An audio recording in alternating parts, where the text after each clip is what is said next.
today's event.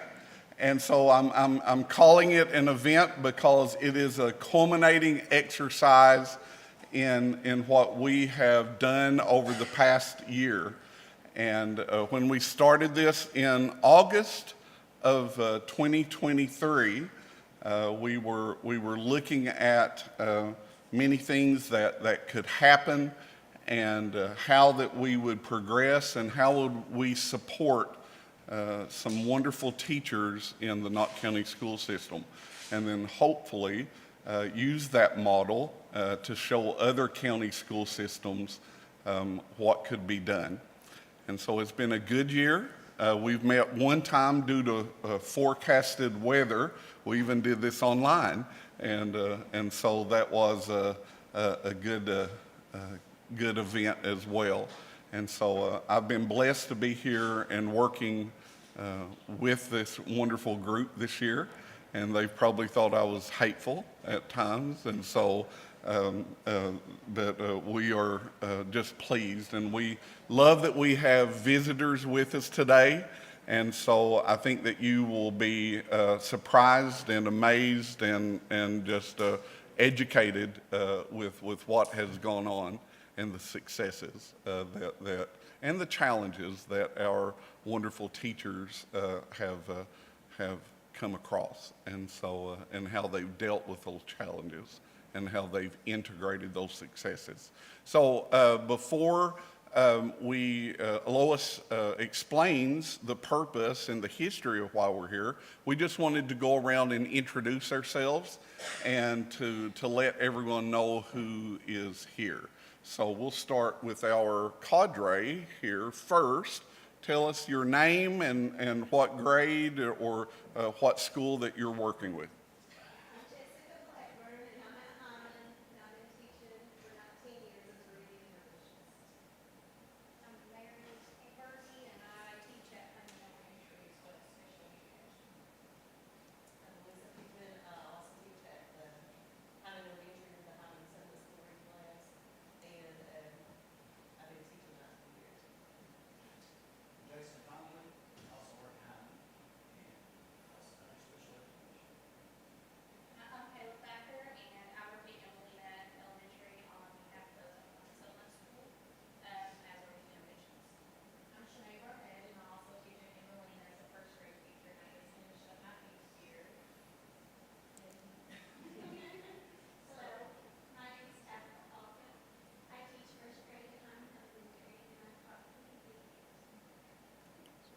And Tabitha, go ahead and introduce your assistant for the day.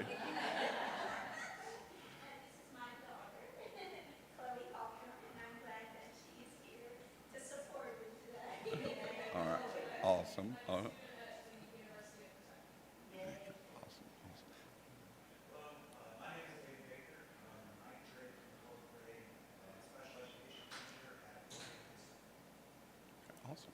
Now we'll do our guests next. So, sir, on this side, if you could introduce yourself.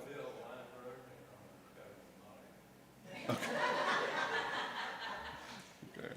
I'm Bill Melton, and I was sort of involved in the very first part of this venture, and with James Gayhart and others. And I just wish we had kept it going, so that it would be a lot of money to have what we have.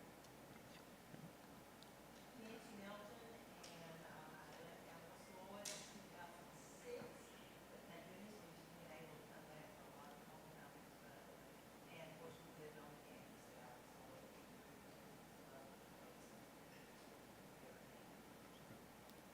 I'm Ola Goodman. I work at the Hindman Settlement School's dyslexia program for almost 30 years. I'm Diane Collins. Yeah. So good to see you.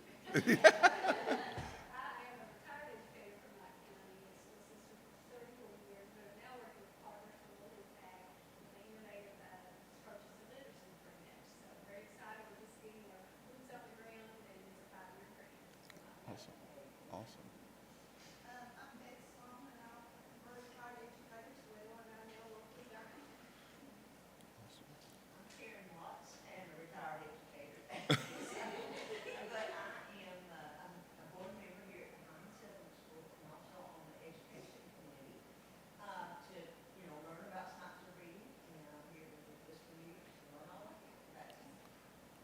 Awesome. All right, give yourselves a big round of applause, everybody. Awesome. All right. My name is Chuck Stamper. I'm a collaborator with Lois on this project. I've been very blessed to be the facilitator during these sessions and hopefully coach for these sessions with this wonderful group. I am a native of Knott County, yay. And so I've been with the University of Kentucky Cooperative Extension Service for 34 years, and I'm an educational specialist with them now. So, and young lady, would you like to introduce yourself? And then, well, why don't you just come on up because you're going to do the next part. Well, good morning. It's good to see everybody here and to have this opportunity to bring us together as a community to celebrate what these teachers have done this year. This is the 10th session. My name is Lois Weinberg. Mike Mullins used to call me the founder of the dyslexia program because I was the one that wouldn't let him say no. And from there, lots of good things have happened. But what has persisted is my passion for reading and the instruction of reading, whether it's my grandson or somebody else's child or grandson or granddaughter. And that was part of the motivation for me when we learned about a year and a half ago, and this, I'll make this brief, but about a year and a half ago, Byron Jacobs actually called to my attention that there was such a thing as the Knott County Educational Endowment Trust Fund, which had funds in the bank. And on the name and the names on the paper that were originally created included Bill Melton, who's with us here today, also Benny Bailey, Russell Bentley. I was the vice chair, and then James Gayhart was the chairperson. And through the years, James is not able to go forward with us, and so his daughter Melissa is now on our committee as we make decisions about these funds and this program. But James Gayhart and Jerry Sloan's names were on the original papers submitted to the Secretary of State in 1990. And after that, those of us in the community made contributions. The East Kentucky Health Service had employees that made regular contributions. And so that's how the money was accumulated and is still in the bank. I must say, as we reinstated this organization, Bill Weinberg acted as our pro bono attorney to make sure we followed all the regulations for a nonprofit. Archie Everidge and the Subway folks provided us free lunches from time to time. The Hindman Settlement School has facilitated our community meeting place, and this morning Corey Terry is with us to do the technology. But my role actually was to ask the questions of how to do three things. How to facilitate implementation of Senate Bill 9, which was passed a couple of years ago and requires every elementary school to provide comprehensive reading instruction aligned to the reading and writing standards. Also to ensure the quality instruction by highly trained teachers to provide intervention and the multi-tiered support system. I also was asking, how do we utilize these endowment funds to benefit the most people involved with the educational elementary schools in Knott County? And to support the teachers participating in the LETRS program, which is a graduate course funded through the Kentucky Department of Education and through actually funding the course for each teacher who applies.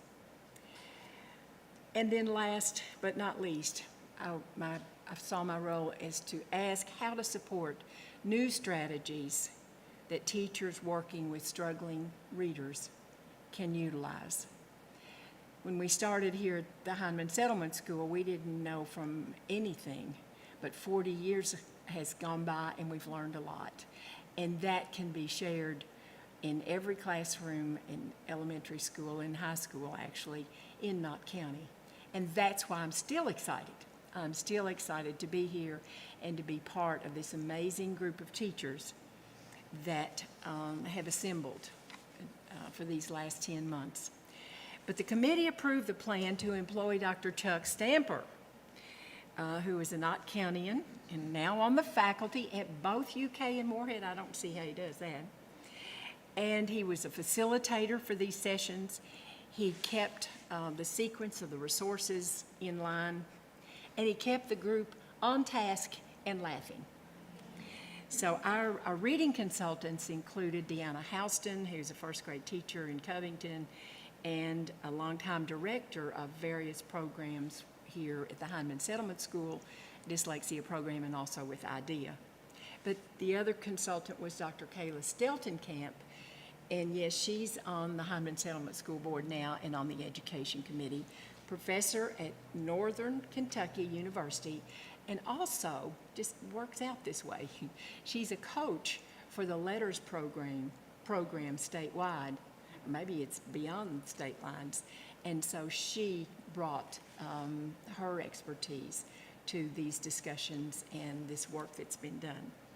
And now you will begin to hear from these amazing teachers about their experiences during the first year of the Honor Cadre. And with that, I'd like to introduce Ms. Mary Ambergy and let her give her rendition of the experiences this year.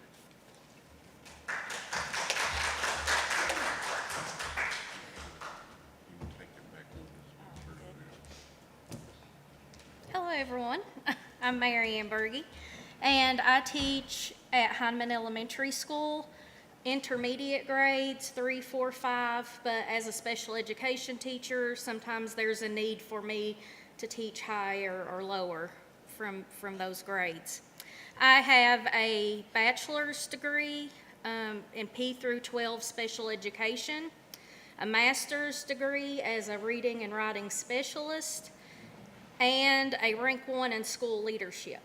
And I'm also proud to say that I was a DPSL tutor and supervisor at Hindman Settlement School, which actually was a summer job for me when I was in college, and it actually inspired me to become a special education teacher. So that had a big influence on my life.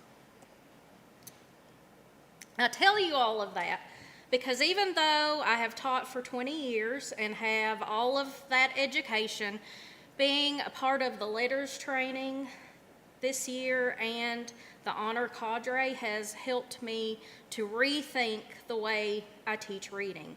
I've thought about strategies that I had used in the past that maybe I had strayed away from. Current strategies, I looked at them to see, are they effective? Are they research-based? And then I guess you can teach an old dog new tricks, because I did learn lots of new strategies. And I think one of the ways that I learned the most strategies was by sharing ideas with people in this cadre. I was fortunate that a lot of the cadre worked at Hindman, and we've spent a large portion of our year really talking about reading, talking about our students, making plans. And I've also been able to gain resources from trainings and from my colleagues. So one program that I learned about from the LETRS trainings is called UFly.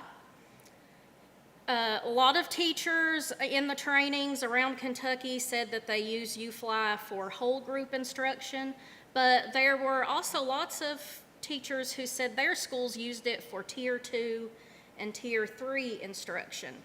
So this is just the scope and sequence of UFly, and this is actually what I used for my tutoring hours this year. Each lesson has phonemic awareness, it has visual drills, auditory drills, blending drills. You teach a new concept and do word work. It talks about heart words or irregular words that don't follow rules and patterns, and then it had connected text with it. One thing that I really liked about UFly is that it's very cumulative and repetitive. This shows the short I sound. Over the course of 10 lessons, the students reviewed the short I sound 338 times. So they really are building on those skills. When you teach a new concept, it's always constantly going back to things that you previously taught so that students are really getting mastery with those letters and sounds. So I told you I work with older students, and I feel like that's sort of the reason why I went away from some of these basic strategies, but I have found that they work very well with my students as well. The first thing is word sorts, and I have always used word sorts, but I would give my students the sort and say, divide this into IR, ER, and AR, these words. And what I found is to take that further, you give the students the words, and you make it student-led, and you tell them, divide these into 3 categories. So the students are really having to look and think about those words to decide how they want to divide them into categories. Also did a lot of instruction with the 6 syllable types and how to take longer words and apply phonics rules to be able to read them. I worked a lot with irregular words. We call them heart words. It's words that do not follow the rules, but they have to learn by heart. Something that I did a lot that I think was really beneficial was dictated sentences, where I give the student the sentence. We have a writing checklist, so I begin a lot with walking them through the steps of checking their writing. I'll say, did we start with a capital letter? Did we end with punctuation? Did we write neatly? Is there space between our words? Read the sentence back, make sure it makes sense. And then I say, check your spelling. And that's when we can really go back over a lot of those rules, those phonics rules. So for instance, if they wrote the word back, they may look and say, does that have a CK at the end? And I would say, I don't know, does it? What's the rule? So constantly reviewing and making them think about things that we have taught. Also, I've moved to decodables, especially for my struggling readers, to actually let them look at the text. Here I have a student that's underlining. Looks like we were looking at EE words that day. That was the new concept. I really like reinforcing the skills that we're working at that day. So here, I'm sure everybody's heard about the Florida Center for Reading Research. But one thing I had strayed away from is that this is also good for higher readers or 4th and 5th grade readers, because it does things like the syllables, really mapping out words, fluency, working with word parts and phrases to build fluency and accuracy. So these were really good group activities to really reinforce things that we were learning in class. And then this is the site for UFly that I used a great deal. Just wanted to show you that for just a moment. Here are all of the lessons. So let's say we're working on digraphs. Each lesson, so this would be the floss rule here. So each lesson has a PowerPoint or Google slide that you can put up and help walk your groups or your class through the lesson. It has a decodable passage that goes right along with what you're teaching. It gives you home practice that you can send home with them, so parents know what you're working on in class as well. And then it also gives you words that follow the rule that you can use in your word work activities. Something else that I really liked about UFly see if I can get back to it here, is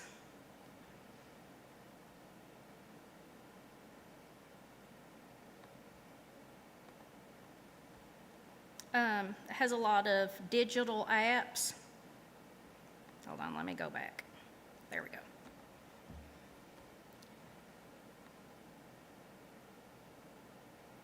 UFly apps, there we go. So this is, sorry. Okay, so this is the blending board.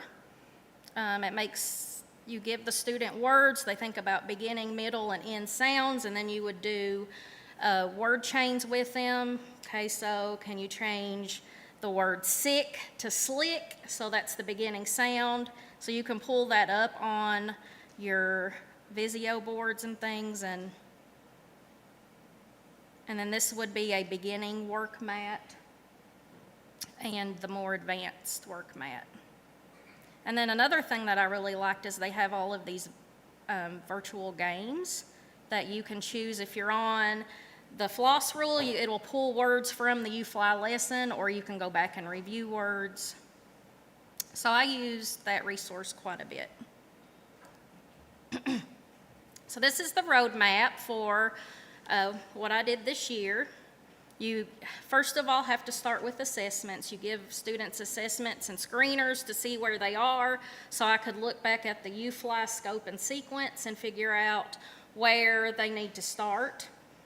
So then I identify and create a plan. And then I used a systematic and a cumulative literacy approach. And then after I taught a lesson or a series of lessons, I assessed, and then you have to think and be flexible. Do we need to go back? Do we need more practice? Are we ready to move on? And hopefully, at the end, you have a successful reader. So these are the two students that I tutored this year. I feel like they're typical students that you might see in any school, any classroom, anywhere. The first student is in 5th grade. She is very intelligent, but she has a learning disability in the area of reading. Very hardworking, lovable child, so smart, but she had kind of given up on reading, and I think we see that a lot with older kids who struggle with reading. She would say, I just can't read. I can't do it. So through assessments, I discovered that she had fairly good phonemic awareness, but her priority concern was still phonics. She could read CVC words with 83% accuracy, silent E words about 67%, and then it started to fall off from there. The second student is a 3rd grade student, and she actually repeated 3rd grade this year. She's a regular education student, but she was in kindergarten in 2020. So we know that she had her learning interrupted in kindergarten from COVID.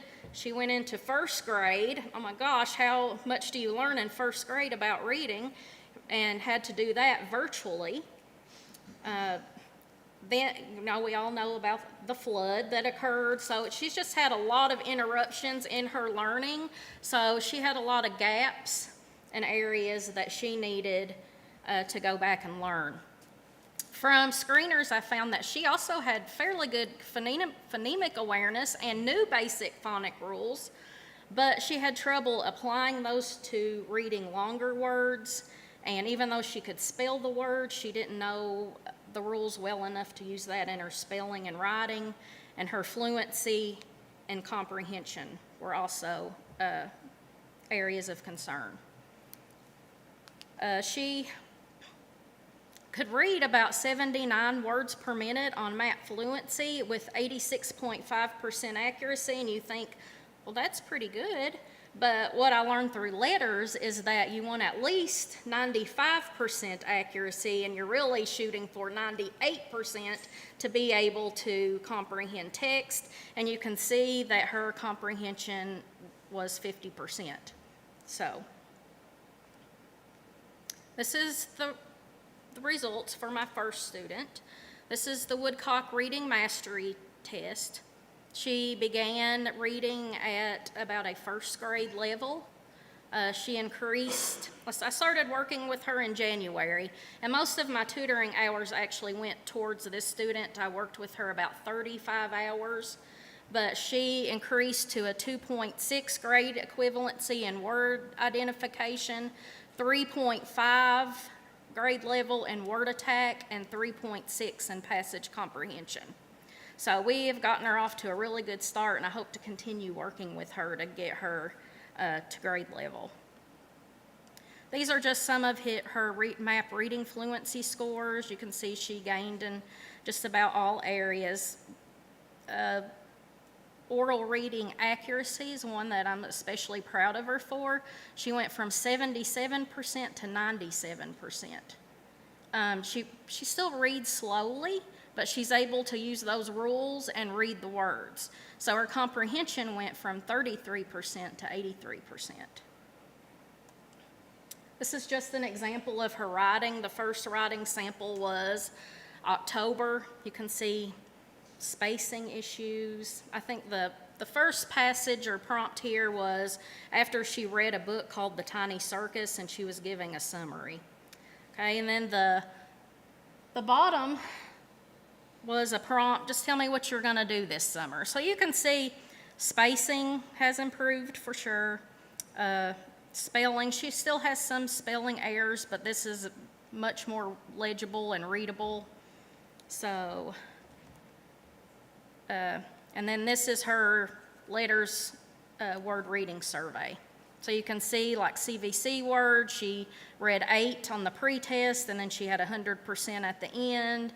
She made great gains with digraphs, doubles, and blends. VCE, she went from knowing 8 words to 17 out of 18. So, and then down here you can see kind of where our tutoring had ended. We were on VAL teams at the end of the year. Okay, this is student 2, the 3rd grade student.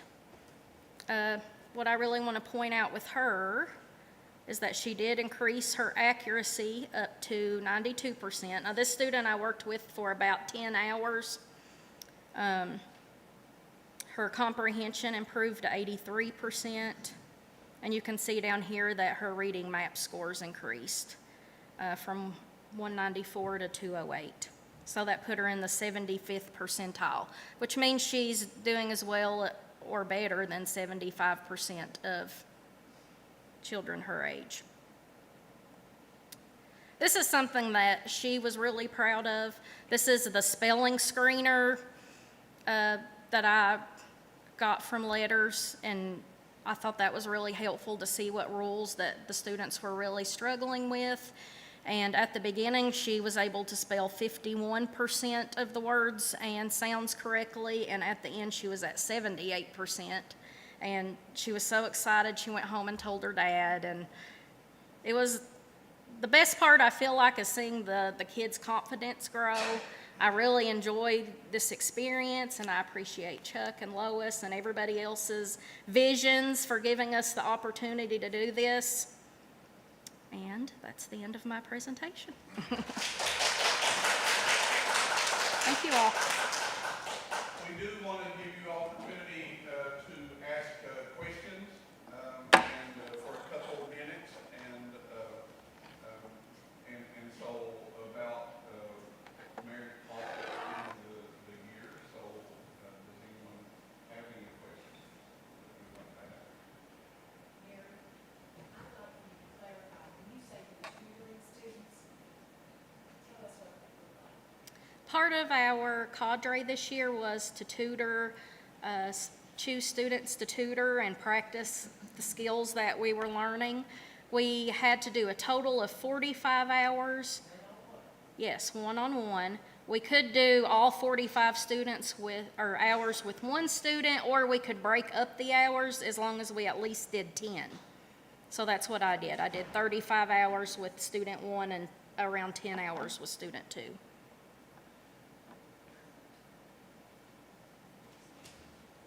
else?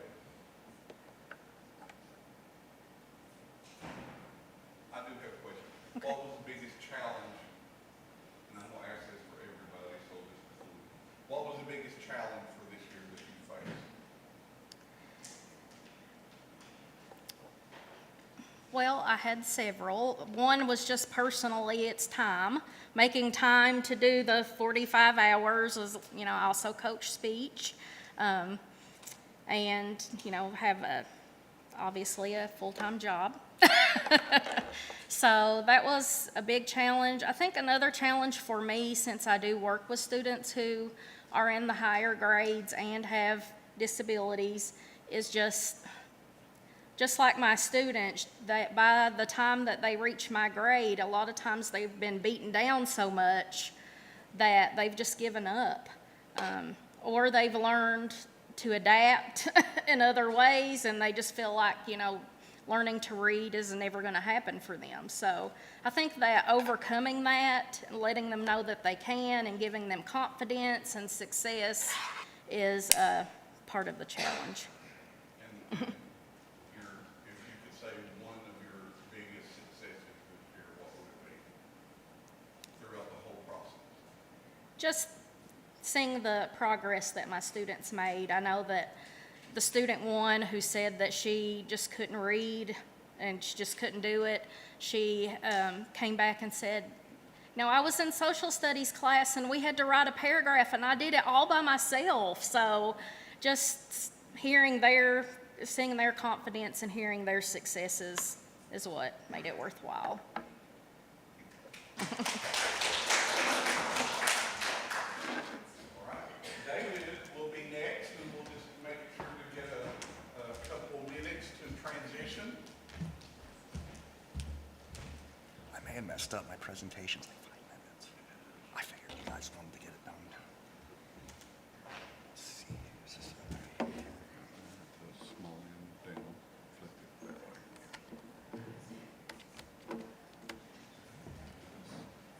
way. There we go. Awesome. You need anything? I should be all right. Let's see here.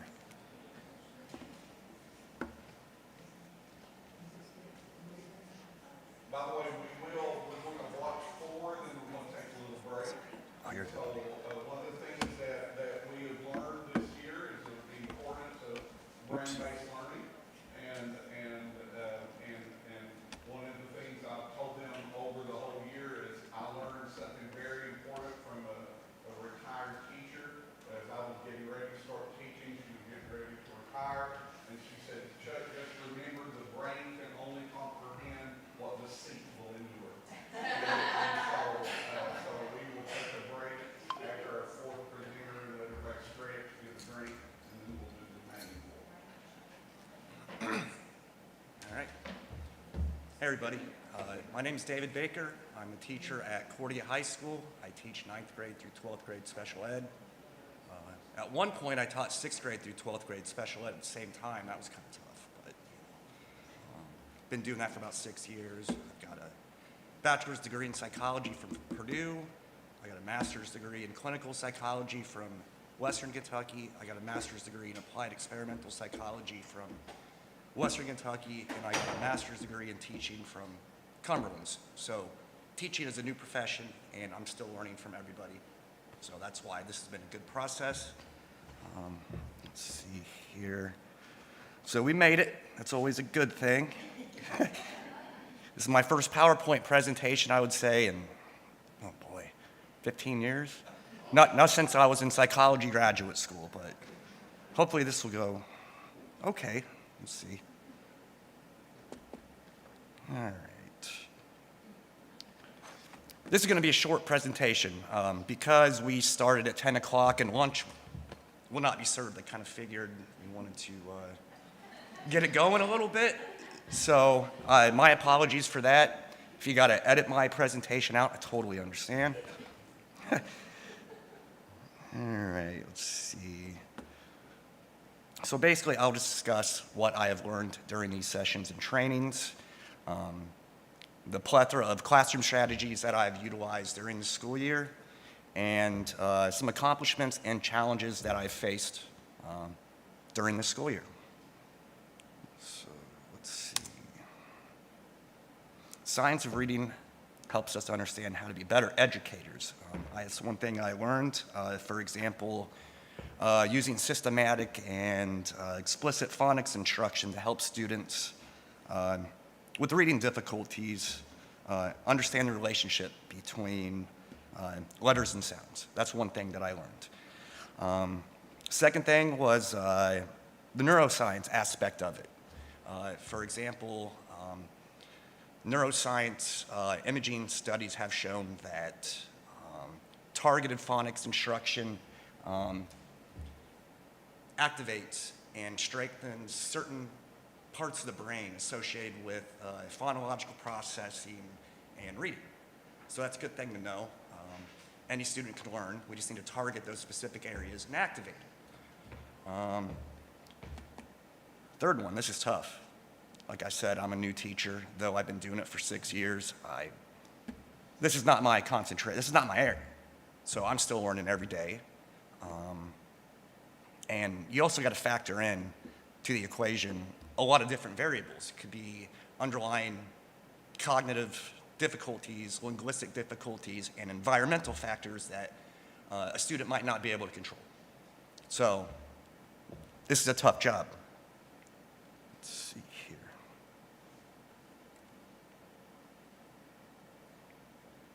So, for example, I've learned about various teaching strategies to use within my classroom. For example, vocabulary building, explicitly teach the words and their meanings. This could be done with visual aids, context sentences, word maps. And the second one, a multisensory approach. For instance, students could be tapping out the sounds, right? Or use manipulatives. This reinforces learning. So let's see here.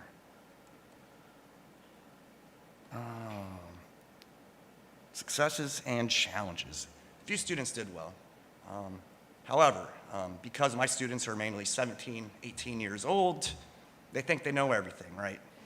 And they just want to do the minimum to get a diploma.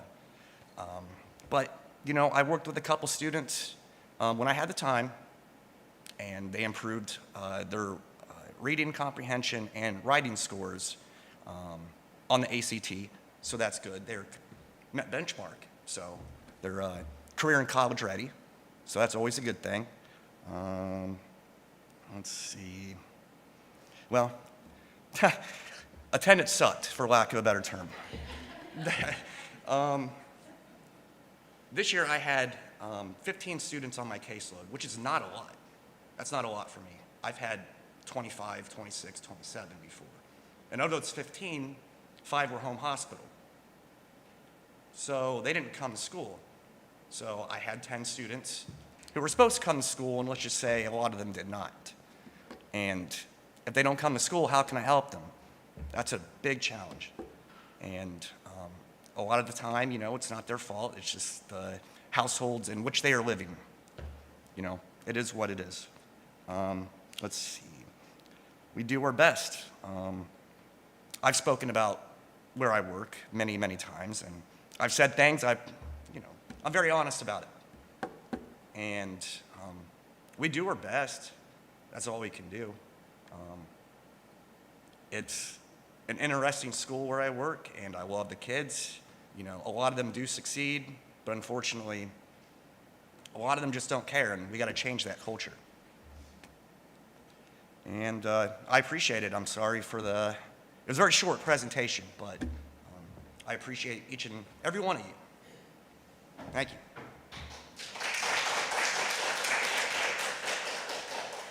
All right, do you have any questions for David? I do. So, you've already told us your successes and challenges, Yes. which are awesome. Thank you for including that. I'd like to know, so the majority of the people in the room in the cadre work with younger elementary students. So, and we know that teaching is a lot different with the age group that you do. So the letters material and the strategies that we focused on this year, do you think those can work next year as you implement everything in your classroom? Sure, I believe so. And though I work with high school students, a lot of my kids function on a lower level. So a lot of these strategies can be used with them. I've had some difficulties doing that because you don't want to offend the students when they're 17, 18 years old. So that's something I need to think about for next school year. All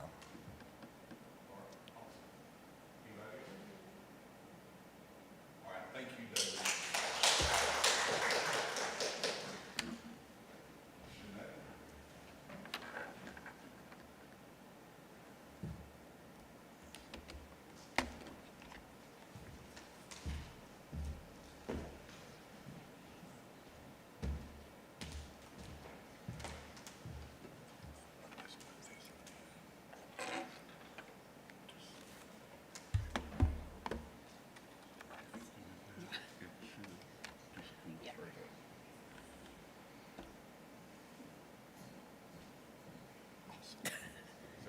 Yep.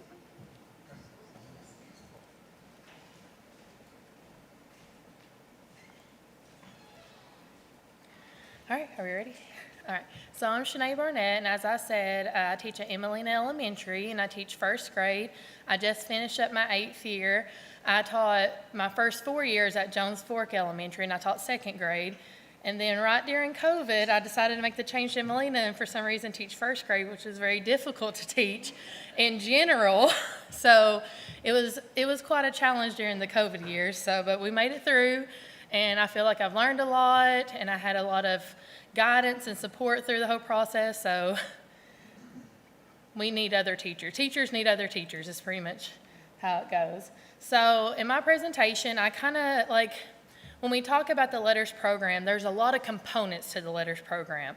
And so I kind of went through each of those components and kind of talked about what we could take away from each one of those and what we learned through those, because Mary really hit a lot of the wonderful strategies that we have learned throughout our program. So, she kind of touched on that. So I'm just going to break it down of kind of what all is involved with LETRS, because there's a lot. So with the LETRS sessions, they're kind of like online modules that we had to complete. And the sessions kind of they had a lot of videos and a lot of question and answer, a lot of virtual journal entries that you could keep up with. And they provided real life scenarios. There's nothing worse than having a training and they kind of have a teacher that has a script with students that are perfect. And you're sitting here thinking to yourself, okay, that's not real life. How's that going to work in my classroom? But I feel like the sessions really provided real life. It was a real teacher, no script, teaching in her whole group lesson or a small group. Students are really not focusing and they had to be refocused, or a few discipline issues along the way. And I'm like, okay, that's what would really happen in a classroom.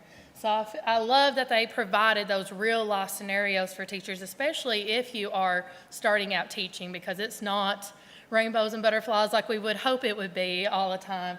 So I love that they had those real life scenarios. They provided all the strategies.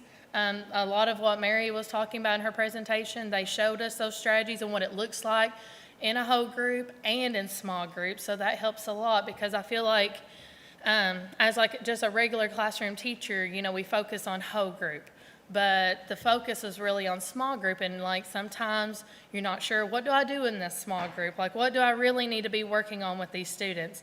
So they provided a lot of those strategies that you can use with small group students, like during RTI times or our guided reading group time. And it showed us how teachers respond to students and student comments, and how those teachers gave them feedback, because that's really important for students, is to receive that feedback and how you give that feedback. It's easy for us to just say, okay, well, that's not right. This is really the right answer.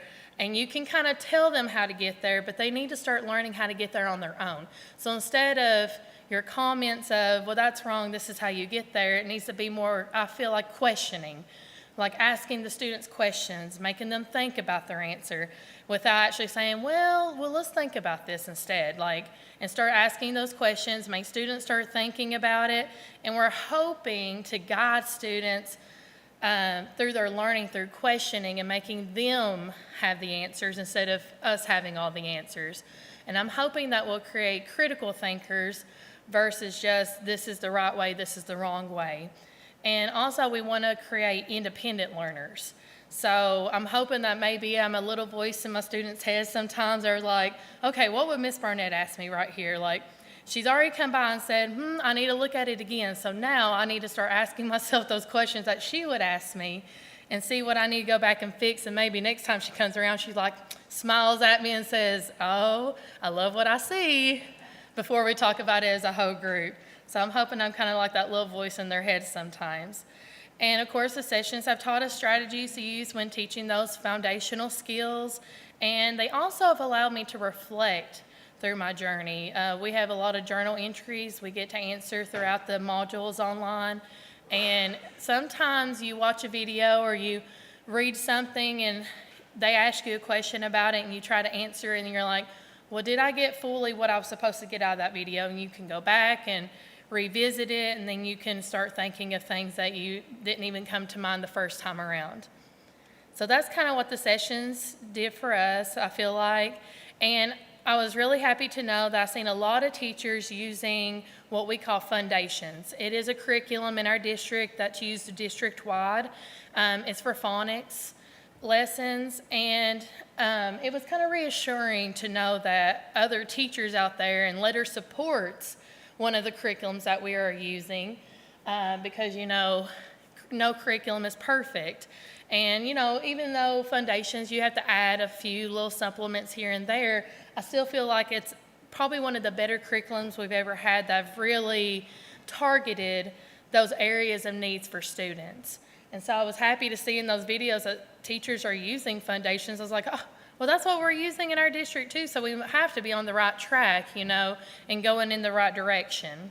So that was also reassuring. We also have LETR Live sessions that kind of supplement the online modules, and so we meet usually through like a Zoom with an instructor, and you get to meet with other teachers that are also involved in LETRS. Usually those are teachers in Kentucky. And I love those live sessions because I feel like they allowed us time for collaboration with other teachers throughout the state. Like, what are you using? What curriculums do you have that, and what are some advantages and disadvantages of it? And can I kind of steal some pieces of it into my own classroom, or can I take it back to my school and say, listen, this is what they're using over here and it's working for them. They have the test scores, the data to back it up. Like, maybe we need to take some kind of version of that and make it work for us as well. So we get to also compare notes in breakout rooms with other teachers. They also highlight the important parts of each of those sessions because LETRS is a lot. It's wonderful. Every bit of it's wonderful, but it is a lot to take in sometimes. And so these instructors do a wonderful job with highlighting those very specific strategies and provide clarity with all the work that you've done in your sessions. And they also can give you feedback, being like, I do this in my classroom. Am I on the right track? Is that, I guess, LETRS approved, or is that something, how can I improve on this? And they give you some wonderful feedback and more resources to use in your classrooms. And I also always try to ask myself the question, like, is what I'm doing in my classroom coincide with what the LETRS components are talking about? So the LETRS cadres, and I'm not just saying this because Chuck and Lois, but they are probably one of my favorite parts of LETRS, because we do get to come together with people in our district and we get to talk about collaboration. We get to check in. I'm the only first grade teacher at Emelina. I do get to collaborate with the kindergarten teacher and the second grade teacher, but they still, I don't really understand exactly what's going on in their rooms, and they don't really understand the struggles I have in my rooms. Because to me, first grade's a beast. It's where they're learning to read, pretty much. Like, I feel like it's a lot of pressure. And so having, like, Tabitha teaches first grade, and so when we get to meet for these cadres, we always usually talk together and say, okay, this is where I'm at. Where are you at? Or I have a student doing this, like, what would you suggest? Have you ever experienced? And she has a lot more experience than I do. So I need those teachers that have more experience teaching what I teach so they can kind of give me some feedback and some ideas that I can use. We can also confide in each other. We get to share ideas with struggling students. One of my favorite cadres was the one that we met at Hindman Elementary, because we got to talk about our tutoring students that Mary had mentioned and what they are doing, and what we're like, okay, they're still struggling here. What can I do to help them? And I feel like our group, we really got to bounce some ideas, and we're like, oh, I would have never thought about that. You're right. So, and then you could take that back into your tutoring sessions and work with that student. So I love kind of looking at the progress of students, and it's a rewarding process. Tutoring 45 hours was a lot. It really was, because, you know, teachers are tired at the end of the day, students are tired at the end of the day. But it was so rewarding at the same time. Like, at first, we're like, oh, we got a tutor. But as the process went on, I got excited to stay for tutoring, and the students got excited to stay for tutoring, because we were doing a lot of those activities and those strategies that LETRS was using, and it was really working. And I feel like, and we were trying to take that into the classroom, and students were really showing some confidence. And sometimes when they're try to get away with things, I'm like, nah, did we get away with that in tutoring? And they're like, I'm like, okay. And then they'll go back and be like, oh, well, she's really going to be checking me. Whatever we're doing in tutoring, I better be doing in the classroom too. So it was amazing to see, like, the progress. Like, I would have never imagined. I knew there would be some growth, but I didn't imagine that big of a growth at the end. So I have shared some of my students' writing, two of my students. One of them was a tutoring student, and one was not a tutoring student, but it was a student that I retained in first grade, so this was his second year, and you can kind of see, like, using some of those strategies that Mary talked about, how we progress from kind of the beginning of the year to the middle to the end of the year. So this was not my tutoring student. This is a student that I retained. And the first picture shows our beginning of the year. And this is during our guided reading. This is actually even a foundations book. We have students have foundation journals that they can kind of write, and then they have like a box they can draw an illustration in. And we use these journals during our guided reading time. We felt like that was the best time. So during guided reading, students are grouped based on reading ability with other students, and they are given a teacher to work with. Kayla for Hindman Settlement School, you know, she was one of the people that helped me during my guided reading time. And we had reading recovery teacher. We had one of the tutors from Hindman Settlement School. Myself, we had the special education teacher, and then I also had an aide. So what I try to do is also group each group with a teacher that was best suited for them. So of course my students are really struggling and were really low. You know, I gave them to Kayla and her tutor because that's their strengths. That's what they work on in their tutoring groups. And then reading recovery got like comprehension kids and writing kids, and so did I. And then my aide got my highest kids, you know, because she had the least amount of experience. So I gave her my kids that are just taking off. They get their tier 1, you know, they get what they need in whole group. So this was a student that was kind of in the middle. And in our guided reading, they always they have like pre-read questions. They read a story, they have comprehension questions, they have a small phonics lesson, and then a writing portion. That's how our 30-minute guided reading block is set up. So this was the writing part that usually coincides with whatever story they're reading and the comprehension behind it. So of course, the beginning picture was like probably about September, when we're just probably copying a few words from the story, not really knowing how to answer a question. This picture in the middle, oh, I thought my mouse would follow, but I guess not. But the picture in the middle is kind of in the middle of the year, probably towards the winter, so you can actually see we're writing a sentence now instead of just writing words. And we're adding some punctuation, but you know, we're working on handwriting still.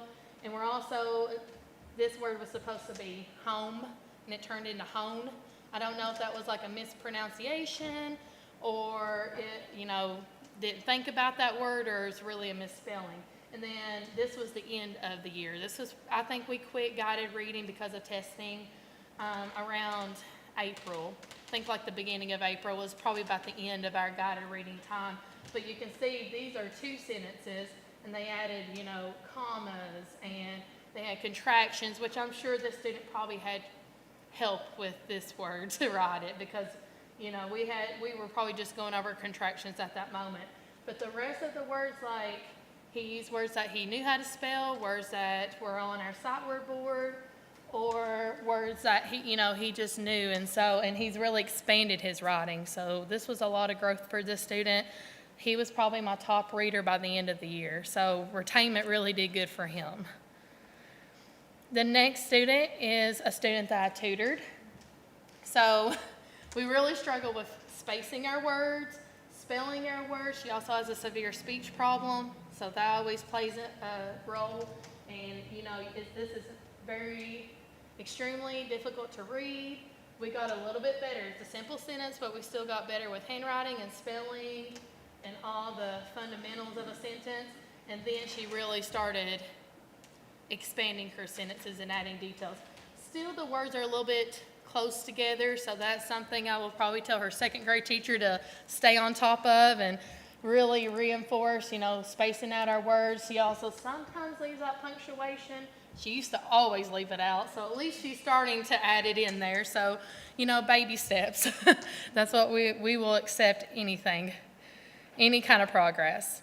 So what I've incorporated so far is, I used to do the very general sight word board, and I did this year. I started out with the sight word board, and then LETRS started talking about the heart words that Mary had mentioned. And so I started incorporating that because, some of what's considered a sight word, like on our sight word list, is not a sight word. They can sound out the word big, but it is considered a sight word on our sight word list. So instead of calling them sight words, we just say, okay, some words are heart words. And they actually place a heart over the part of the word that is not following phonetically, like why it's not spelled the way it sounds. So I thought that really was helpful, especially for students that just can't recall words. We don't really want them to recall words anyway. We need them to understand how to decode words and why words are spelled the way they are. And I'm not going to lie, when I was learning to read as a child, I recalled words. I was not a phonics kid. So coming into first grade, even as an adult, I wasn't a phonics person. And so coming in first grade, I was like terrified because I go, it's all phonics and I don't know all these rules. But I learned throughout what I needed to know. And then LETRS took it further. So I feel like learned a lot as an adult of why words are spelled the way they are. I would have never thought of it. And also, it's actually going to be part of my capstone project because I'm doing this for a rank change. So part of my capstone project is actually going to be to incorporate a sound wall along with the sight word wall, which will include more of the heart words and why they are the way they are instead of all sight words. But I want to incorporate a sound wall with mouth placements instead because I had a lot of speech students this year. And I actually had one so severe. Mary talked about COVID. She was a COVID kid. COVID hit kindergarten year for her. And first grade, she didn't come at all. She was virtual. And then they tried to put her in second grade this year. And of course, she was a lost ball in high weeds. Like she had no phonics background. She was reading on a low kindergarten level. And so we decided to, intervene and put her back into first grade and have a real first grade year for her. And she did have a severe speech problem. She had no speech services. She was not even in speech. So that was a process to get her in this year. But because of LETRS and being more conscious of my mouth placement and how I pronounce words, I started teaching her that. I didn't tutor her because she was doing pretty well even with her speech, but we would work, I'd make sure we'd have a few minutes together while other students were working, and as simple as getting a compact mirror and just showing her mouth placement, I noticed that she was stretching out her mouth and getting it ready to sound out words. And, just to put in perspective, she was reading on a level B, of the alphabet, a letter B at the beginning. And then at the end of the year, she's reading on a level L. So at the end of first grade, we want them reading on an I or a J, and she's reading on an L. So she's actually reading a couple levels above where she had to be. So now I feel very confident she can go into second grade and be successful because, she would get really frustrated with herself, and she would, you know, she could read, but she wasn't pronouncing words correctly, which would affect her writing and her spelling. So her writing and spelling came a long way as well. So, and I used those strategies during our RTI time to enhance our phonics instruction. So here are some of the challenges I feel like of LETRS. So I'm glad you mentioned that, Chuck, because I was like, I added that. So one of the challenges I do I just thought about the whole experience. I feel like it is a lot of information to take in, to think about. So my strategy for that is I incorporated some of the strategies along the way this year. Next year I will incorporate a few more and keep growing, because we want to continue to grow as educators anyway. And so that's kind of like my idea, is just to take a few ideas at a time, try not to overwhelm me or my students, and just incorporate those as I can throughout the year. I also feel like a challenge may be that I think LETRS is wonderful. It is a lot though for some, but I don't really know the answer to this, but I feel like teachers that don't have the LETRS training and background, because I feel like I learned a lot through this process, and if they don't have that same background, we see progress from our students every year, but this year is probably the first year I've seen as much this much progress. I'm kind of amazed in the whole year, and so I wonder, when they go into second grade with the second grade teacher who doesn't have all these strategies to continue to work on with these students, will these students, continue to use them, or will they just kind of throw them to the side, and will they continue to show the same progress that they showed for me? So I don't really know the answer to that. I don't know if there's a way to educate some of our teachers. There's a process we could create for them. Obviously, they don't want to go through 2 years of LETRS, but if there was some kind of way we could incorporate some trainings for our teachers, because I want to share everything I've learned with them, but it's so much that you can only share tidbits at a time. And I want to see these students continue to grow, because like Mary says, she teaches older students. We don't want these students to get to her and be that far behind, because it's so hard to catch them up by that point. We used to always say, if we don't get them by third grade, we may never get them. So that's why we do a lot of retaining and a lot of work in kindergarten and first grade and in second grade. But we try to do that retainment right there and try to catch them early on so that they can continue to be successful as they continue on their journey. So these are 2 images that they talked about a lot in LETRS. We have the reading rope and the hourglass, and these are pretty much just images that kind of show you that it takes all of these components to create a successful reader. It's not just one part or 2 parts, it's all of this put together. And so when you start thinking about that, you start really thinking about your students and how to assess them and figure out which of these areas are they struggling with, so you can work on those and grow them as readers. And that's it.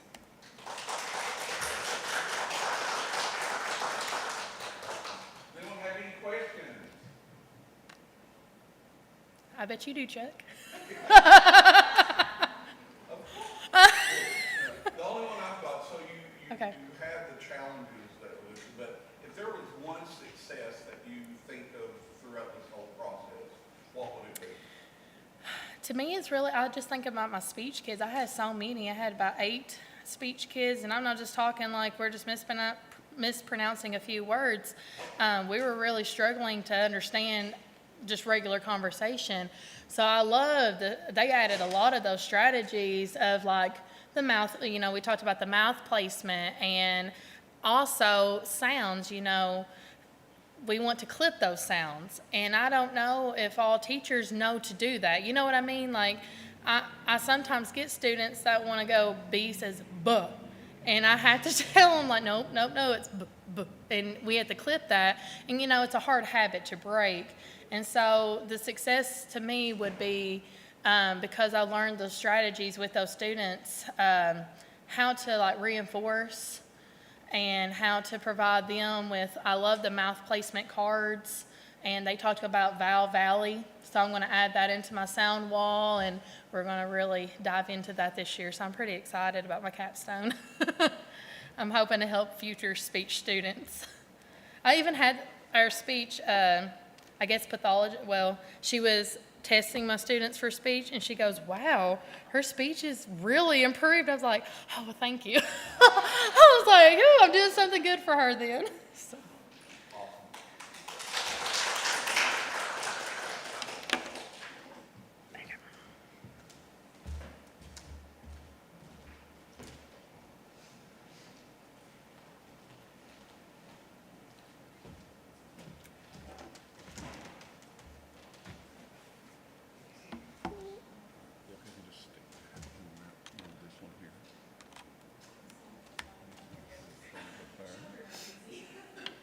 Okay, I'm ready. Okay, so this is about me. I have taught for 19 years. I'm a K-3 intervention teacher. I have a degree in P through 5 elementary education from Alice Lloyd. I have my master's in teacher leader, and I'm currently working on my rank 1 through KEDC in the LETRS program. And my favorite part of the LETRS program has been the valuable resources that have helped me grow as an educator. And as a reading recovery teacher, I have a specific lesson plan that I have to follow. But I followed it for the past 19 years, and it works for most students. But this year, I've learned better ways to support the students who are still struggling and getting left behind. And these include some of the phonemic and awareness activities. And I learned that the whole class Tier 1 instruction that includes phonemic awareness training for a few minutes per day, several days per week, is one of the best antidotes for future reading failure in a cohort of K-1 learners.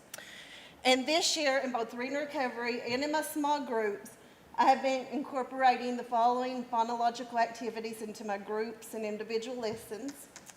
I've been doing initial phoneme isolation, phoneme blending, phoneme segmentation, phoneme deletion, phoneme substitution, and more sound chains. And I've been using more systematic phonics. And this year I've started spending more time on phonics during my lessons. I have made sure to include the reviews and the warm-up activities, explicit teaching of new sounds, lots and lots of guided practice, dictation with the sentences, and decodable readers. And some of the main things that I've got from LETRS and the cadre is the building words with the tiles and the phoneme graphing mapping. I've loved it, and the kids have really enjoyed it. We've been doing more word sorts, and I've incorporated a lot of decodable readers. I've also got to work with a third grader this year during my tutoring hours, and I've learned a lot about the 6 types of syllables and how to scoop up these bigger words, scoop up the word parts and morphology, and just breaking bigger words into syllables and word parts. Okay, these are my successes. My successes have been the student growth, collaboration with everyone, the different resources I've gained through the program, and improved teaching practices. And we'll start with the student growth. And this year I've serviced 11 first grade readers in the bottom 20th percentile of their classes. And I've used a lot of the shoe fly and a lot of the resources I've learned from the cadre and the LETRS program, and their MAP scores increased by an average of 9 points.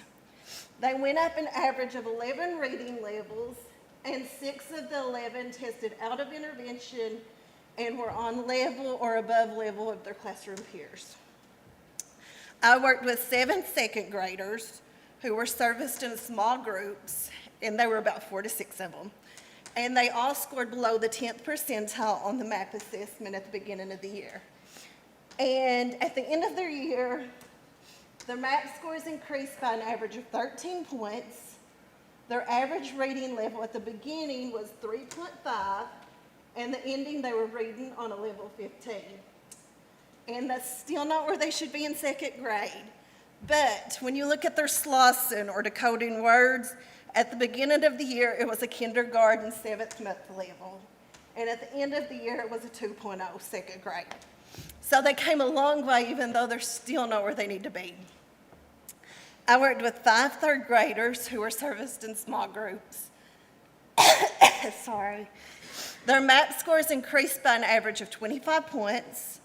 Their reading levels increased by 11 levels, and they began on a text level 4, and the ending was an average of 15.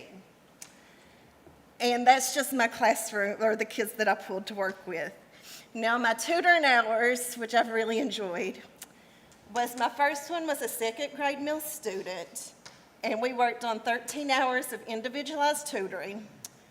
And at the beginning of the year, he came in 3rd grade from a new school, and he knew 10 letters. So they moved him back to 2nd grade.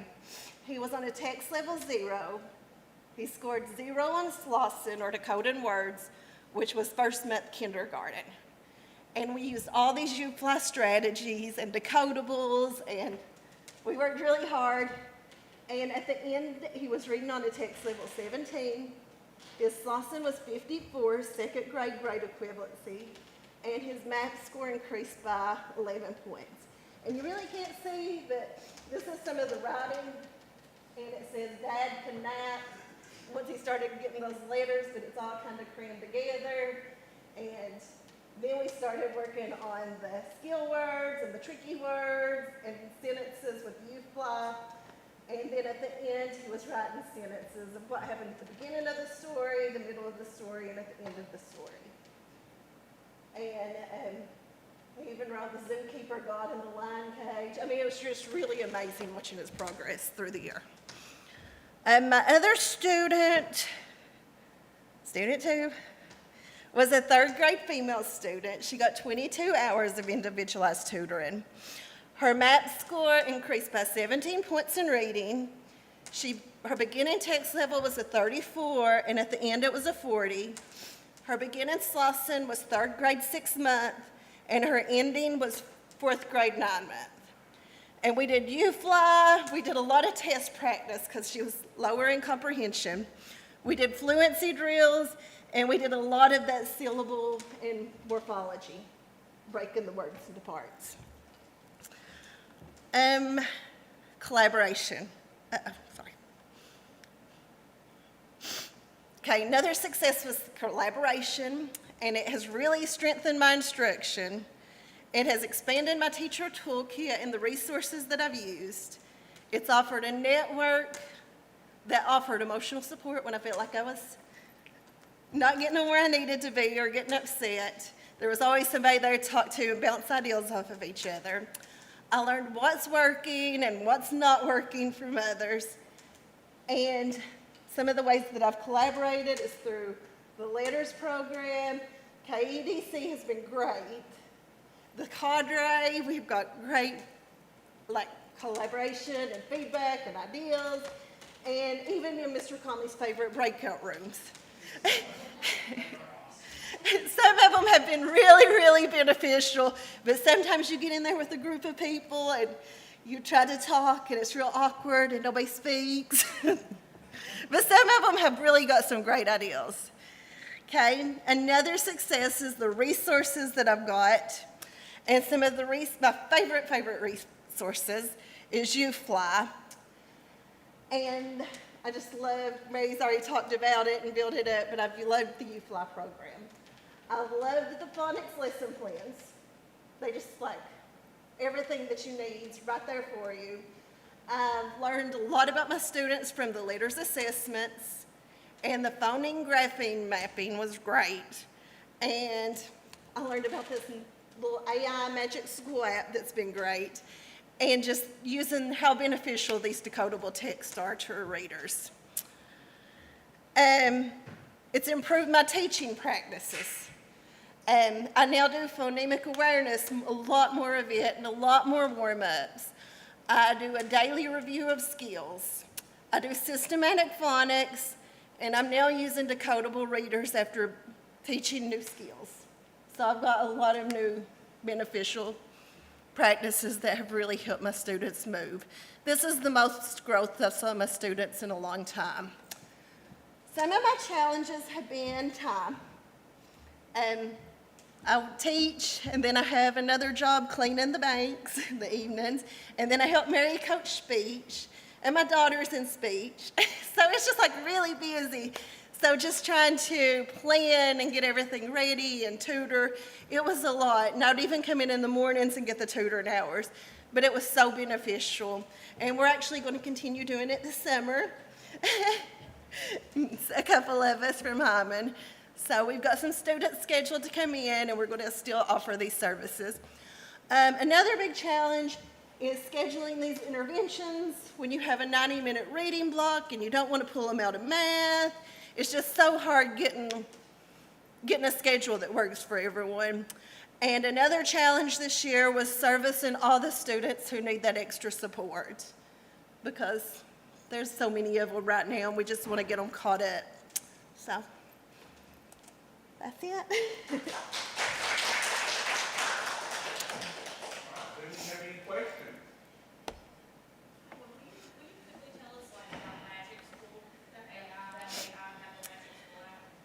Okay, you can pull up, like you can type in anything that you want to know about. If you're reading a story, then you can type up the story and the author, and it'll pull up comprehension questions from that story. You can say, I'm working on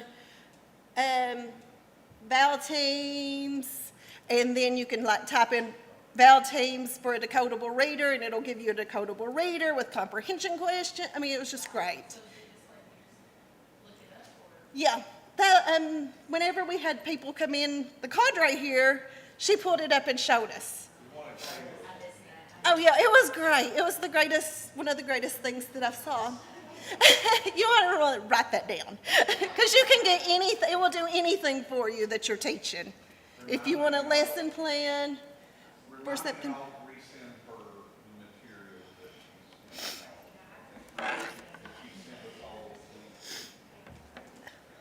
All right. Well, I think you answered all my questions.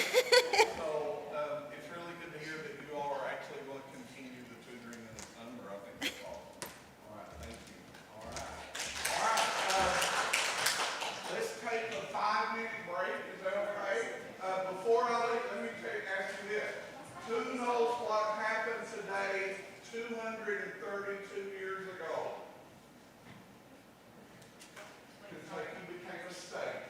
So happy birthday, Kentucky. 232 years old on June 4th, 1892. So,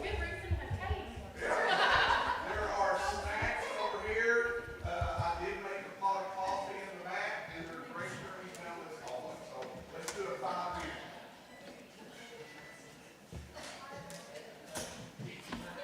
I am next, right, Chuck?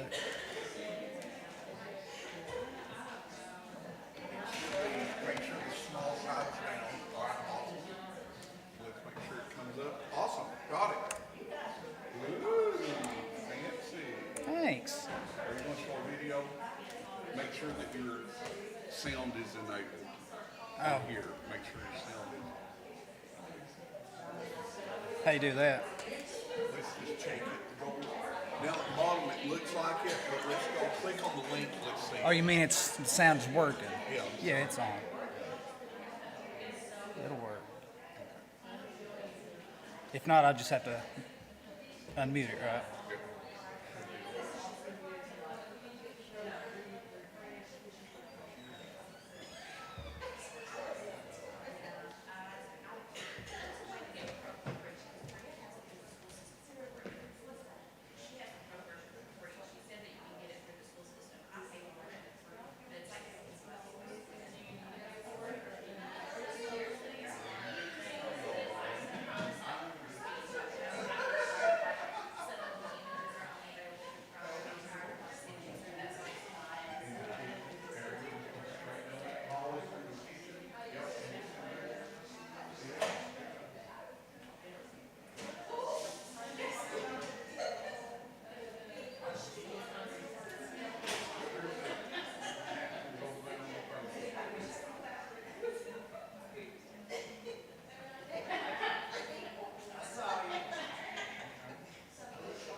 Sure.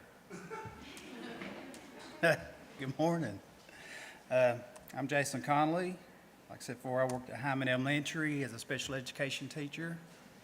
And also, I helped Mary and Jessica on the speech team. I always tell a story because I find it humorous that I got stage fright and I can't speak in front of people. And yet I'm a teacher, get in front of a lot of little kids and talk. And then also I help kids with speech. And I've never even been on the speech team, which is even more funny, I think. But I think they say you're always supposed to start a speech with some kind of joke, right? Well, I don't have one.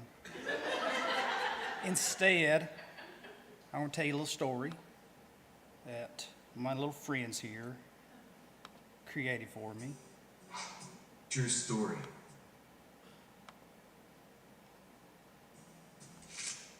All right, here we go.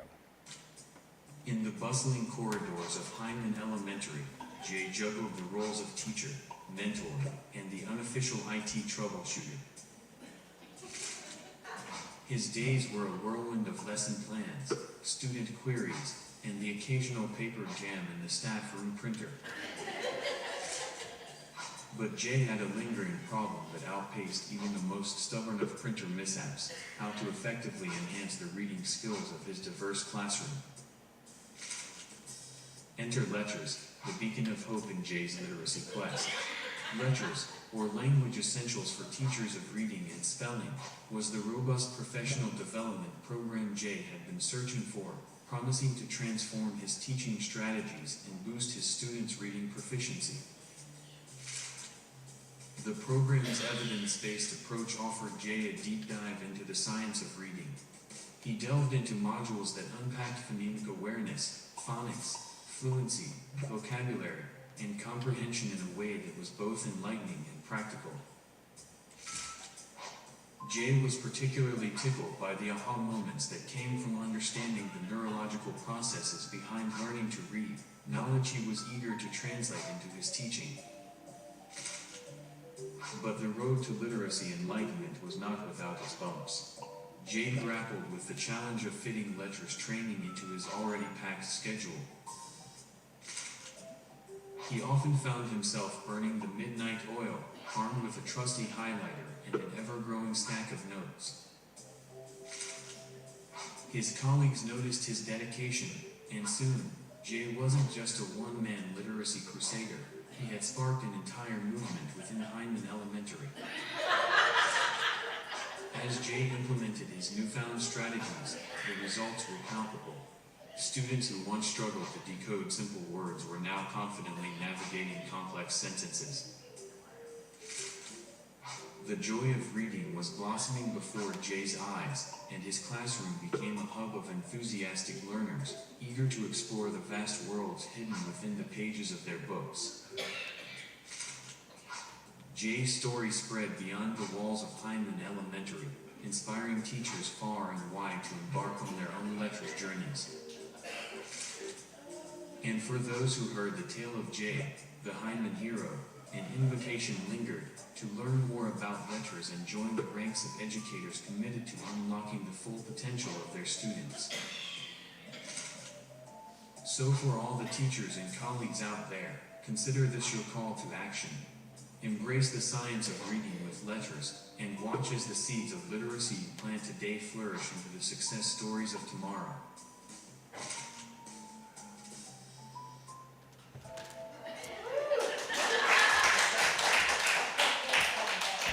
I promise you that's not about me. That was from a little person I call AI. AI, I think he's probably going to be great, but he can also probably be a curse. Just like the internet, it's awesome, but it can be a curse at the same time. Anyway, like I said, I'm a special ed teacher. I teach K2 mainly, but I can go up to 12th grade if I need to, but I really don't want to. I like the little ones are better. They listen to you a lot better too. But they're also harder to deal with sometimes. The things I have learned, say, spell, say. We do that every cadre. The cuttable books, never even heard of them before, and I've been teaching for probably 15 years. I know it's impossible. You're like, wow. Anyway, heart words. There's an example of a heart word right here. Kind of what it looks like. We've talked about them. I know you've heard about them, but you didn't really get to see one, but that's kind of what they would look like. Like, here's the heart part, the AI. It's not the way it's supposed to say, right? The word is said, so you hear right? But it's spelled AI. So that there gives the kids a little opportunity to see that, to concentrate on the heart part of it. And that's something I've been using as well, as they spell say. Get it back up here.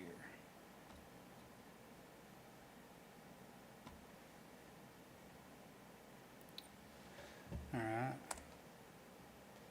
Did you know roughly 50% of our vocabulary, compound words and the irregular words, are taken from the Anglo-Saxons? That's the really hard spelling words too. Thank you. Did you also know the difficulties of the English language started with this, the printing press? Before that, you talk away, you can talk and talk, and that's words you hear, that's what you know, right? But when you start writing them down, you got to think about how they're spelled. So the effects of the printing press was when printing was first introduced, printers chose to spell words in ways that were convenient for the print settings. So we kind of got lazy instead of trying to figure out how to spell it the way you hear it, the way you spell it in just weird ways. What is the science of reading? There's all different ways here to can explain it, right? And we've heard about the science of reading. The science of reading is a systematic approach to teaching reading. And that's where LETRS comes in. And I'm kind of glad that LETRS came along because I have been looking for another way to teach reading. And this explains the whole way about it. And I also learned that LETRS is just one piece of the reading initiative. It's a great tool to look at, and it teaches all things about reading, but it's just one part of it. And here it says leadership's another one, coaching, and core comprehensive reading program's a good one, and RTI. But also, there's a very important piece to the puzzle that's not mentioned there. It's behavior. I have to deal with that a lot with the little kids, especially kindergarten and first grade. They have all kinds of issues with attention. Want to get them state, not listen to the rules. They get up and run around. Miss Holcomb knows all about this. So if you can't get their behavior under control, then it's hard to teach them. They don't really listen to you, and they're not really hearing what you're saying to them. And they sure can't, put it on paper or anything. So once you get the behavior under control, and there's another very important piece of the puzzle, it's attendance. We've talked about attendance in here. It's been a problem in our schools too. So, if they're not here at school, then you can't really teach them, right? And then when they do get here to school, they got all these behavior issues at home because they're used to doing things at home and don't have the set rules. These are just some things that I've used over the years. As far on here is reading a recipe for reading. They got washed away in the flood, a lot of the stuff on that one. So I just had the book left for that. How to plan differentiated reading instructions. It just shows you another different way. It's got some little small paragraphs in it that for decodables. As what you're teaching, it kind of has that in there with it. Small group reading instructions from Beverly Tyner. We've used that for years. And it was a good program to start, but I think now it's time to find something else to go along with that. And so then we found UFly. Now, I know we've talked about this a lot. Mary's explained it well. So I tried that a little bit over my tutoring sessions, and I liked it, so I'm going to try to do it more. We have a class this summer to teach us more about UFly, and hopefully we'll learn more about it, and we can bring it back and incorporate it. So my tutoring hours, that was challenging. I know Chuck's going to ask me that anyway, so that was being one of my challenges. Time was a lot to do with it. Just like Mary, we got speech, practice, and I got 2 girls who are into volleyball, basketball, softball, and plus a full-time job, so I just continuous rotation, so it was just hard to find the hours to do that in such a short amount of time. But anyway, this is student one. She's a first grader, and this is just some map results. Beginning of the year, and then she kind of fell off, and then started tutoring with her a little bit, and plus, not just me, but everybody else that helped along with the Hindman. It got her going back up, and here she's got a steady climb upward. She had a growth from beginning of the year to end of the year. She had a growth of 5 and 7. And that's just another map score here. Shows us at the beginning of the year, all the way up to end of the year.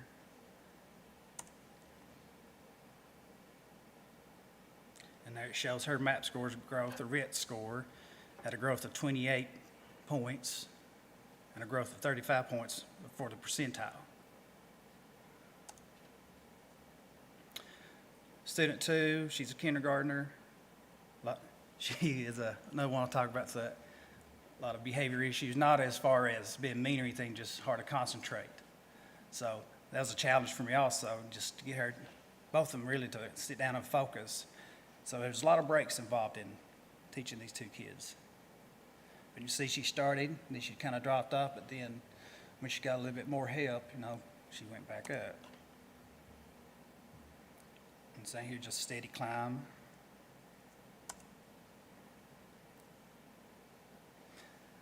And she had a growth of 5 points and then 10 points on her phonics and phonological awareness from beginning to end. This is her map.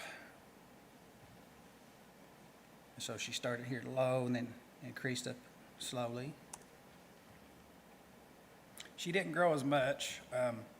Even though she growed here 12 points, her percentile is down, but she's going against a whole lot of kids. And, to see growth at all is just is worth it.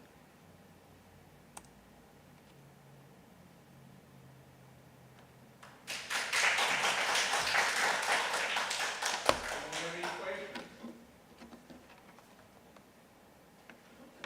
So you said your challenges, Jason. What would you say over the past year has been a success that you've seen? Getting those tutoring hours in, Chuck. I'm sorry. Getting those tutoring hours in.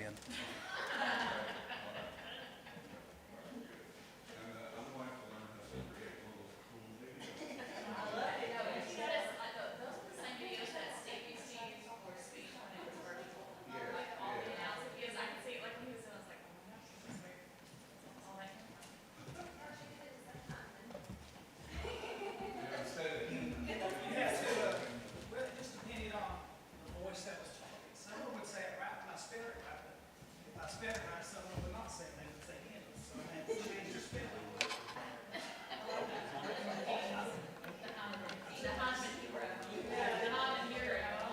had to spell H-I-N-D-M-A-N.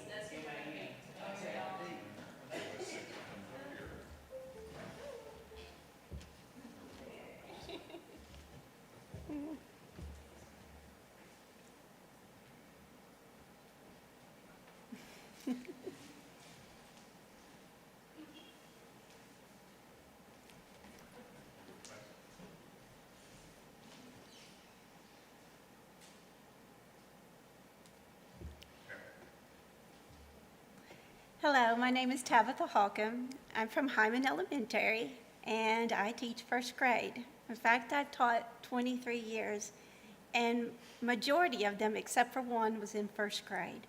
And so, although I have always taught a lot of phonics in my career, this new program has really excited me. And so today, I would like to talk about the feelings I've had being in attendance in the cadres and being online with the professional developments. And so it's just been an inspiration to me to be with each other. And so I would like to start off with a little question, and I think we can all relate to this, and that is, how many of you have been in a cadre that you had no connections with, no learning? I think everyone has, right?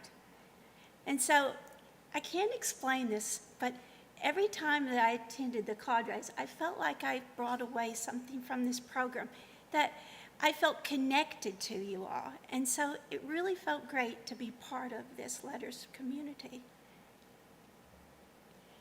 I felt like we had this natural connection. Most of us here have already either been somehow a tutor at the dyslexia program, and we also have been involved in some kind of primary education, teaching reading. And there was a safety that existed here. We felt like we could openly talk about our problems here. And then we also had a good mentor, and she always took our back on our situations and brought our concerns to the district. And so we were very appreciative that she was looking out for us. And we also try to solve problems. You know, with reading, it's not easy. A first grade teacher knows that. Like I said, in 23 years, I've really struggled. Sometimes you just cannot teach that child who's struggling to read. And so we always just come together and talked about how we could be more successful. We were diverse in knowledge. We have a college professor in our group. We had an administrator, Ms. Sims. We had teachers. And so we brought all this knowledge together to help each other. And what have these monthly sessions contributed to my knowledge? I have not attended not one meeting that I walked away feeling rewarded. The cadres meant so much to me. And then also the online professional development that we did. You know, I know you all giggle sometimes.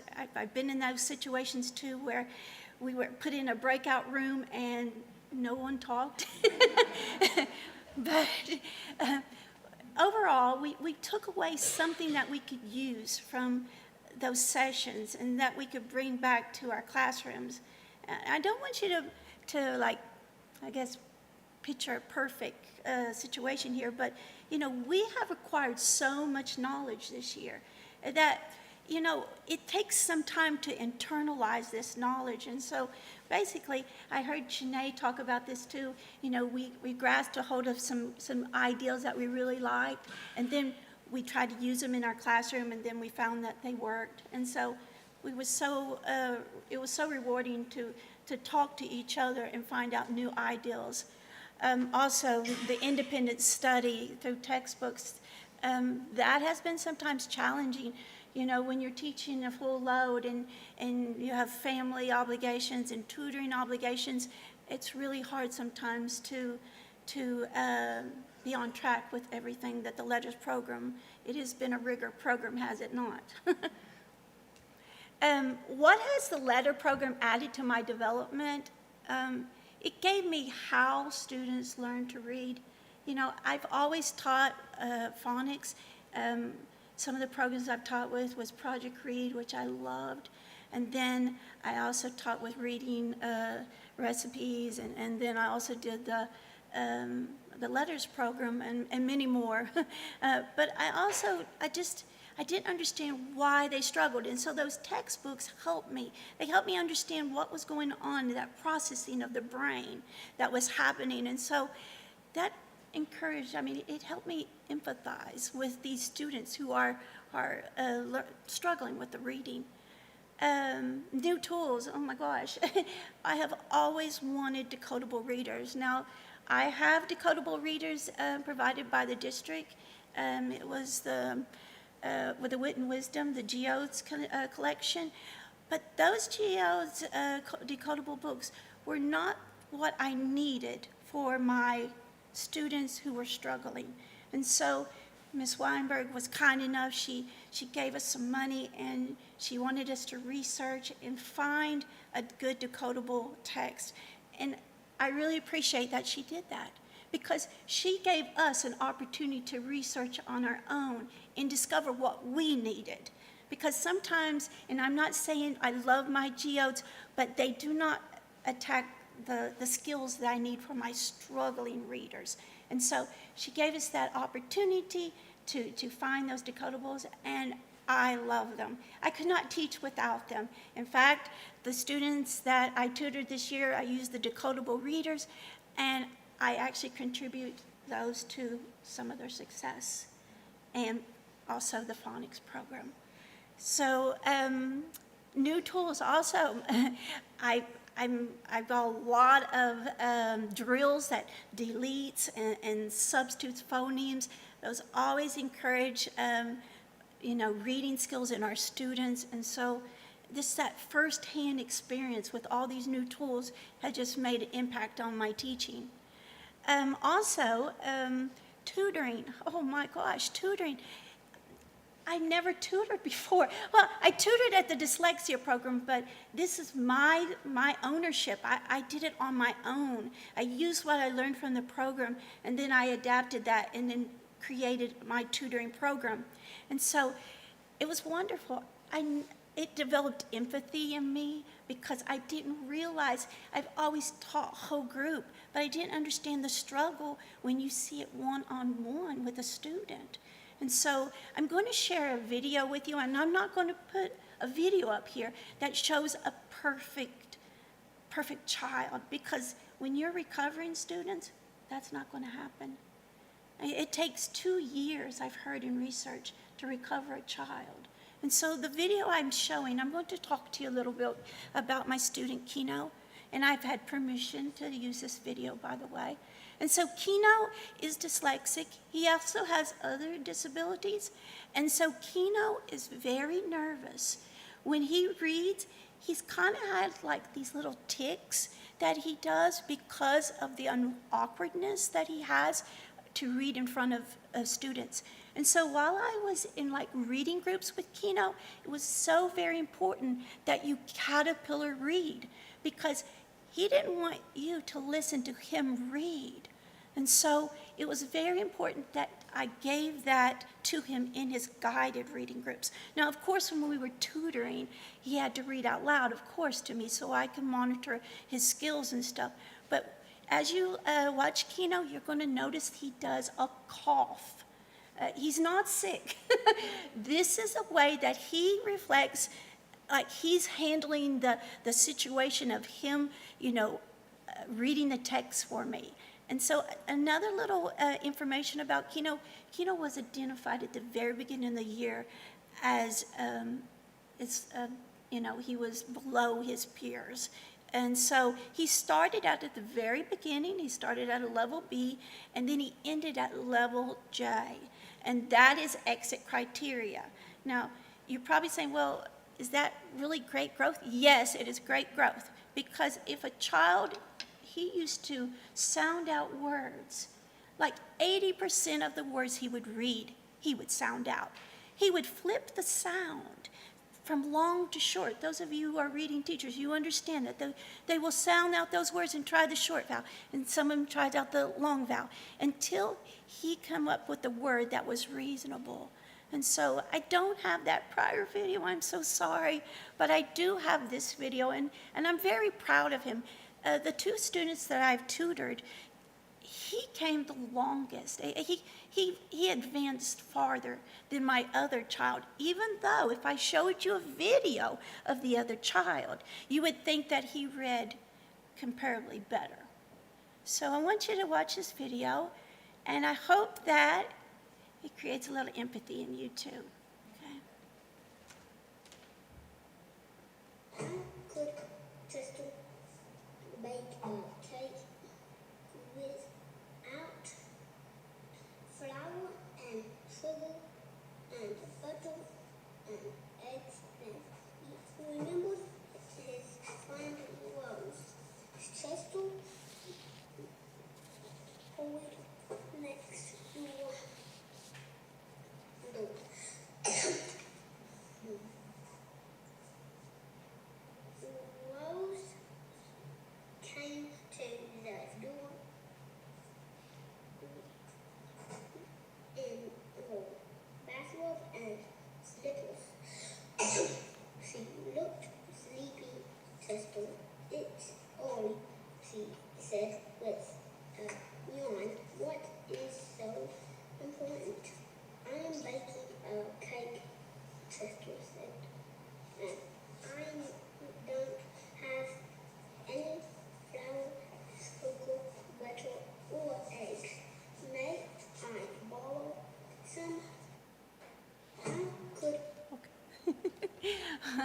Okay, so did you all notice him doing the fake cough?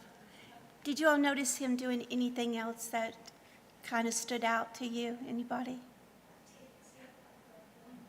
Yes, also, yes, blinked, fidgeting, scratching. Yes, I meant to mention that earlier. He was touching his nose, he was touching his face. And so the most uncomfortable, I can't relate because I never had that struggle. But to watch him and to see him struggle like that, it just really created I don't know, an empathy for the struggling readers. So I hope that too helped you understand. And again, I want to say that, he read fluently, right? And this was at the very, That's okay. It was at the very end of the year, it was the last week of school, and I did a quick clip on him, and I asked him to read, and, this was not a new selection. This was like, he had read it once before, and that was like 3 days before this video. So it wasn't memorized. I didn't want you, but you could see the struggle, right? I mean, you could, and so I didn't want you all to like pose a perfect picture up here. I'm recovering struggling readers, and so this is what it looks like. We were asked to talk about challenges and successes. Well, first of all, challenges was to do all the tutoring hours. Okay, I started in November, and I actually ended at the end, pretty much the end of April. And I tutored 2 children, and I worked with them an hour and a half each. And then I could also pull them during snow days. The parents were very supportive. They brought them in, and so it was very consistent. Also, keeping up with textbook assignments, attending those, the online professional developments was all, just rigor. Also, I just wanted you to know that internalizing all this new knowledge, I talked before that I feel like next year I'll be even better at equipping and making sure that I hit all the areas that I've learned through the LETRS program. Successes. Watching 2 of my students that probably would have been retained meet exit criteria. And so that was rewarding itself to see that success, and also the appreciation of the parents. The parents were so appreciative of what they learned in their tutoring sessions, and they always, they've just rewarded me with kind words. And so just watching that happen. Being part of something larger, this has just been wonderful. We're always stuck in a small, community of our own teachers, and to be part of this and be connected with people all around the states, and then also coming together in these cadres and being able to talk about things we've learned and things that we are struggling with. And I would like to end this with a little saying. My daughter and I use this saying a lot. It's teamwork makes the dream work. And I think that encompasses us here in our cadres in the LETRS program. So appreciate it. Thank you. Does anyone have any questions for Tabitha?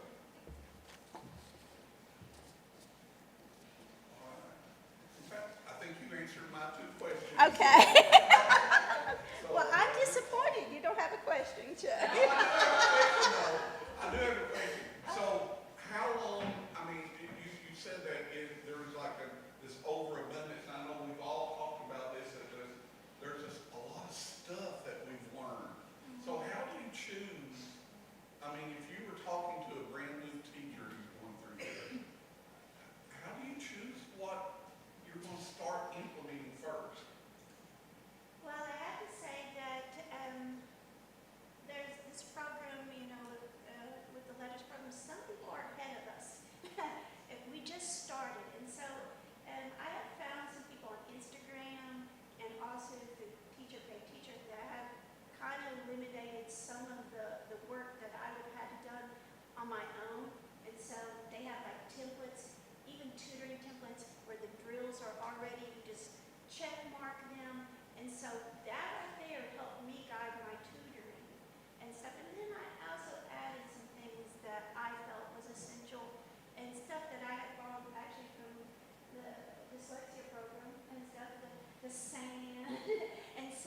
LETRS program, we have now learned things that we could use to adapt into that program and make it even better. So, yes, and Instagram is wonderful. Like I said, there's wonderful teachers out there, and they are sharing their skill levels, and so it's just like, if I see something I like, I gotta buy it. So, All right, awesome, thank you.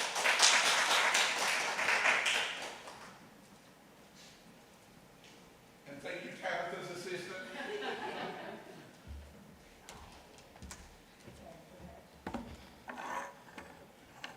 Where's the little thing? Oh. There's a snake. Go ahead, see. Go ahead. I'm going for a return. Let's see if it can go. All right, is that where it should be?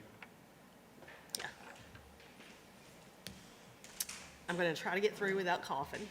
I've been sick this week, so. I'm Melissa Pigman. I'm currently a reading intervention teacher through the Hindman Settlement School program based at Hindman Elementary, and I just finished my 19th year of teaching.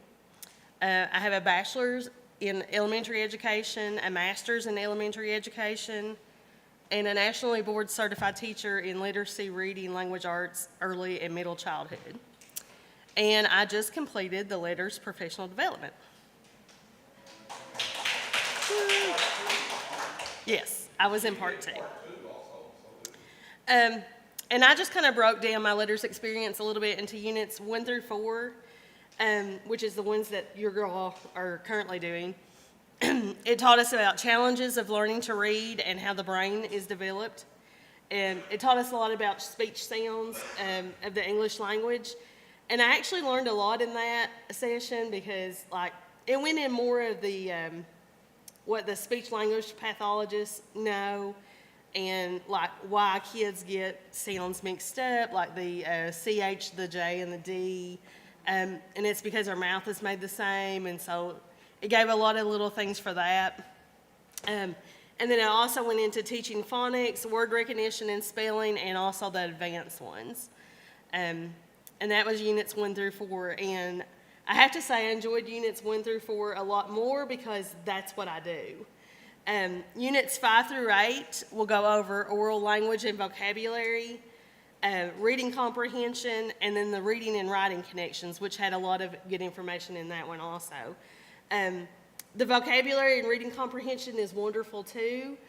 It's just in my 30-minute span, it would be hard to do one of those lesson plans that LETRS creates. But it is a lot of good information for like the classroom teacher who has the kids all day. You could develop those lessons like that, and it's really wonderful. This cadre allowed me to deepen my knowledge of what I learned last year in units 1 through 4 by having everyone to talk to and just reinforcing what I learned last year. And to know that I was doing it right.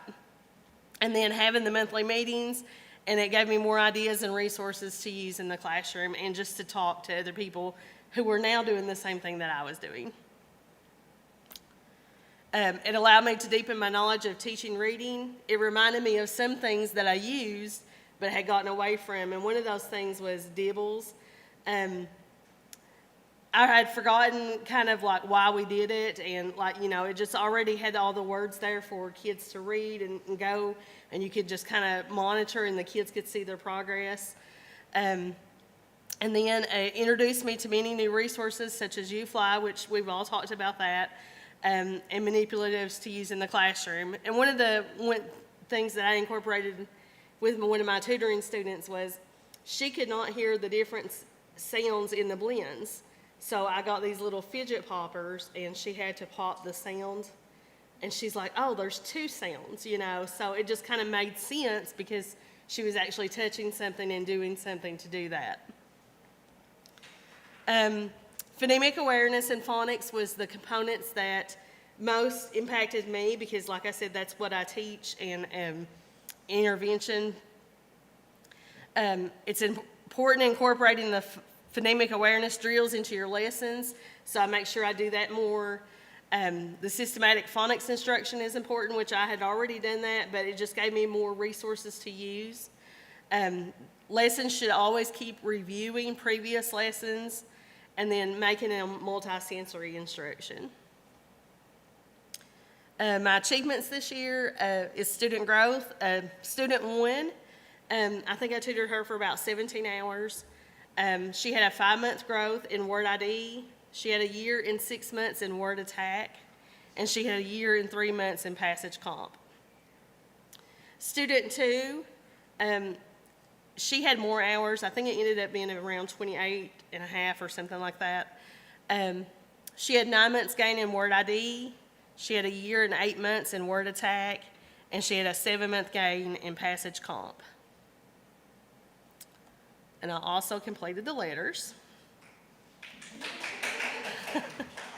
And my challenges was time, not just around my schedule, but like the student schedule, like baseball started and, you know, things like that. And then it was vacations or, you know, just one didn't have a car at times to come and get the kids. So it was just little things that kept popping up. And then serving all students that need Tier 3 instruction, because there's a lot more.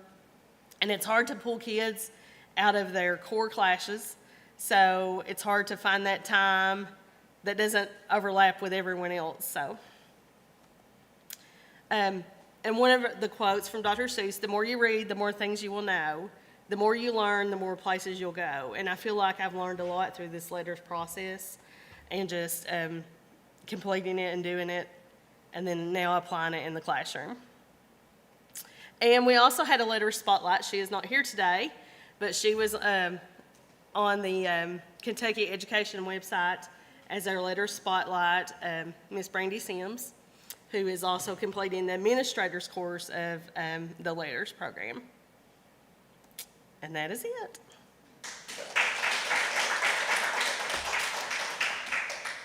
have any questions, young lady in the back? Big question, asking the letter spotlight, I worked all day yesterday, no, just half day, to see where that article was about Brady Sims. Where'd you find it? It was shared on the Kentucky Department of Education's Facebook page. On Facebook. Yeah, it's trying to get others to apply for the phase 3, which I think the phase 3 may be the last year that it's going to be free for the. Free, yeah, this is last year's of the grant, so we're still using money from the last. Wait, we have another question. Anybody else have any other questions? So I do have a question. So how does it work with your connection between being, you know, from the settlement school and going into the public school and, you know, has that been a challenge or a barrier, or how does that work with learning all of this and integrating it? A challenge with letters. Yes. Now, letters kind of goes with what we do with the barter reading and spelling. I mean, it's one of the, as a matter of fact, barter reading is one of the other things that we're talking about in the groups that teachers are using out there. So it kind of just, you know, reinforces what we're doing is the correct thing and things like that. But the challenge is just, like I said, getting the kids and getting a schedule that works around everyone else's. So when everyone teaches reading at the same time, or, you know, just those kind of things. And then at Hindman, we work together, Jessica and I, and then my other tutor, like just making sure that we get the kids that we need, and that way they're not, you know, double dipped or anything, or, you know, pulled out all the time, so. So it kind of works out that way.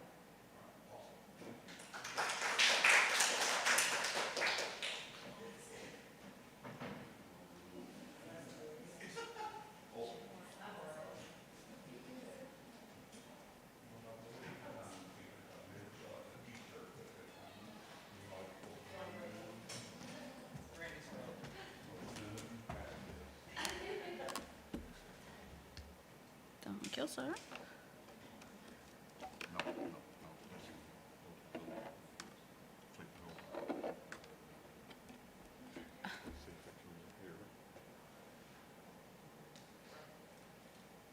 No, it says your device ran into a problem and needs to restart. We're collecting some error info.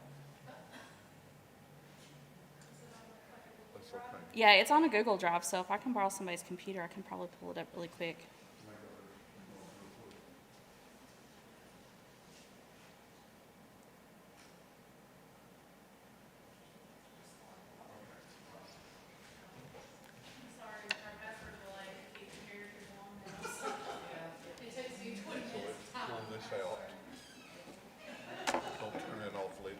Yeah, it's restarting. So you take, Slide let me that set one. this one down here, Yeah. I'll take this one from you, Okay, and then you can log in. well, did I drop something important, Corey? My bad. Technology when it works,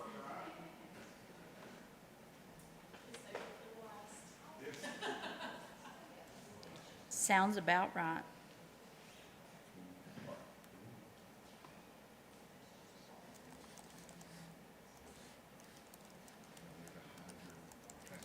No, I'm good.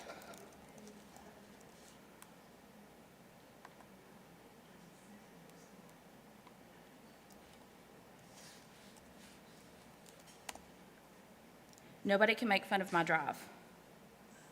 You've all seen mine, so.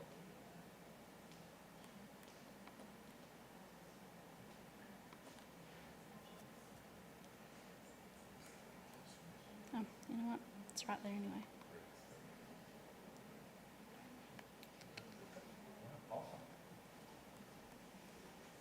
Last but definitely not least, okay.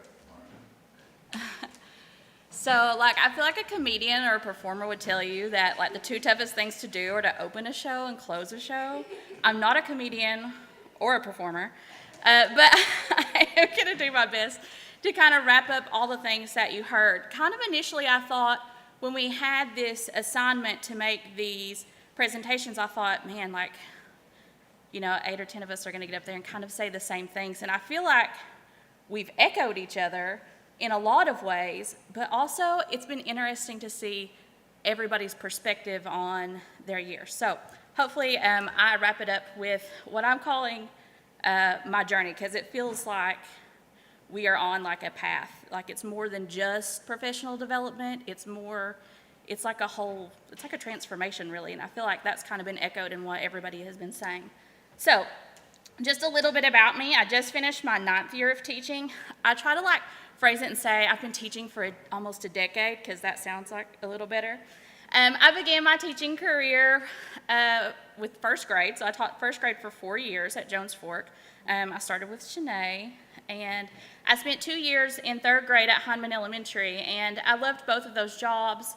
A lot of people will tell you that 1st grade and 3rd grade are kind of like what we call gatekeepers. So 1st grade, there's a lot of emphasis on getting kids off the ground reading, and 3rd grade kind of becomes like the gateway to where you stop learning to read and read to learn, and you're kind of transition to the big side. So those are a lot of impact grades, and I enjoyed my time there.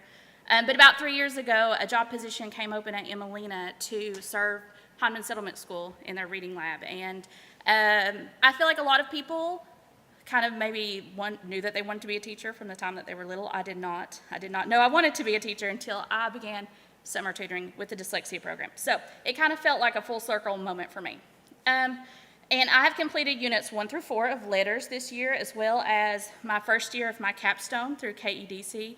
And you've heard several of my colleagues talk about the fact that they are doing that. What I love about teaching is that we have a profession that's constantly evolving, and it creates lifelong learning opportunities like this for us. So I'm not going to spend a lot of time on this because I felt like Missy did a really good job of talking about it. It's just a breakdown of what each unit provided for us, and I feel like I got something different and I feel like I kept adding little pieces all year long, and I felt like that was part of the really great part. I kind of thought about this image. While we are lifelong learners, I think sometimes we get kind of stuck in our ways, and we kind of get into a routine, and sometimes we don't even realize it. So the LETRS, the cadre, the capstone, they've all kind of like catapulted me and like made me feel really excited about and kind of reinvigorated about what we're doing. So I just really liked that imagery. But it doesn't come without challenges. There you go, Chuck. And I started with challenges because I didn't want to end. I wanted to end on all the really good things that it brought me. And I even thought about challenges as you guys were talking that I hadn't really kind of processed as my own. One of the big challenges that I've had is staying organized with all of the components, because LETRS consists of modules that you work on your own, live sessions that you have to plan for in your schedule and set aside time for after school hours.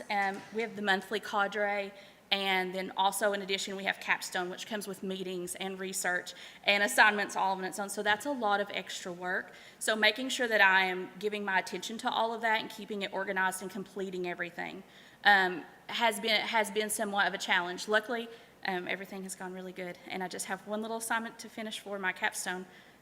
So that's really good. I think also I've had a lot of tutor envy because like a lot of us, I wear a lot of hats too. I have a full-time job, I have site-based, and I've really dedicated a lot of my time to speech this year. We made a real run at the state championship, which we got. But that also took a lot of blood, sweat, and tears and time on my part, so I've made the decision, because I work with the summer program anyway at the settlement, that I would do my tutoring there.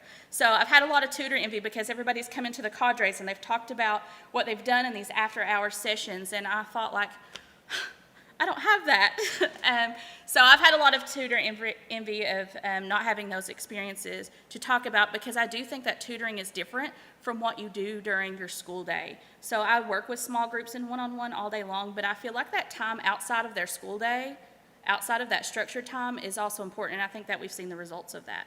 So I'm very excited to see my summer opportunity. Okay, so now, I'm talking about the impact that that LETRS and the cadre have had on me. One of the first things that it did was it really challenged my thinking about reading. So I don't know that I spent enough time thinking about how difficult it is to learn to read.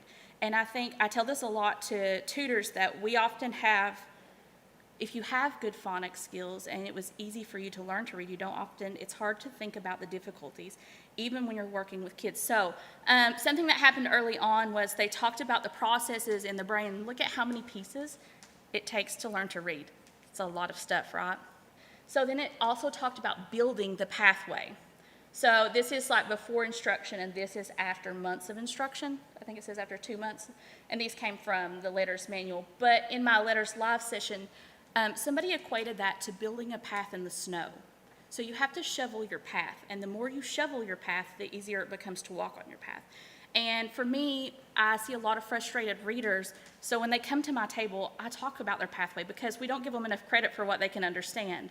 And I'm like, we're building, like, it's okay that we don't know. We're building your pathway, and as your pathway gets, as you walk back and forth on that pathway, it's going to get easier. And I can think of a specific student, a first grader that I worked with, and he had trouble with specifically the word wax at the end. The x was very hard for him, and he was having to do a lot of heavy decoding and blend several times to get it. And then that popped up later on in the year, and he got it without having to do anything, and he was really excited. He knew that he'd overcome that, and was like, that's your pathway, man. That's your snow path. You've shoveled it. So being able to use those things and talk to kids has made a difference in their mindset. Also, I know Shanae mentioned this too, the reading rope really helped me think. I'm very visual, so being able to see about, look at all those components that it takes to be able to read. And thinking about myself in 30 minutes of intervention and what I can do and where I'm getting the most bang for my buck.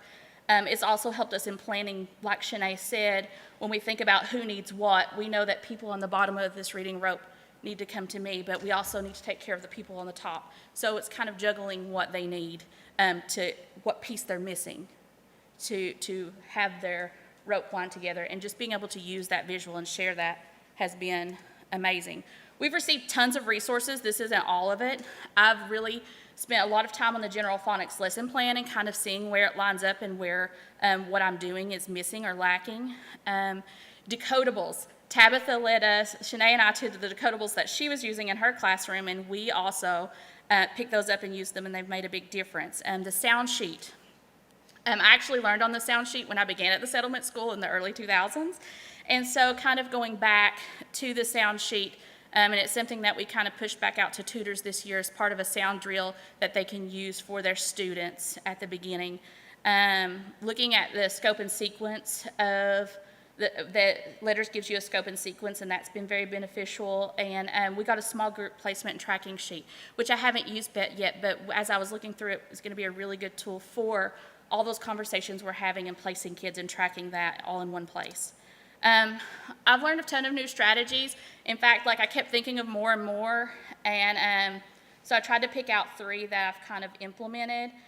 One was part of the 6 techniques because we talked a lot about attention, and I see a lot of kids in my seats that struggle with focus. So having those, being attentive to eyes on me, watch my mouth, look at me, refocusing has been very beneficial, and some of those other pieces I was already using. So just being conscious of that.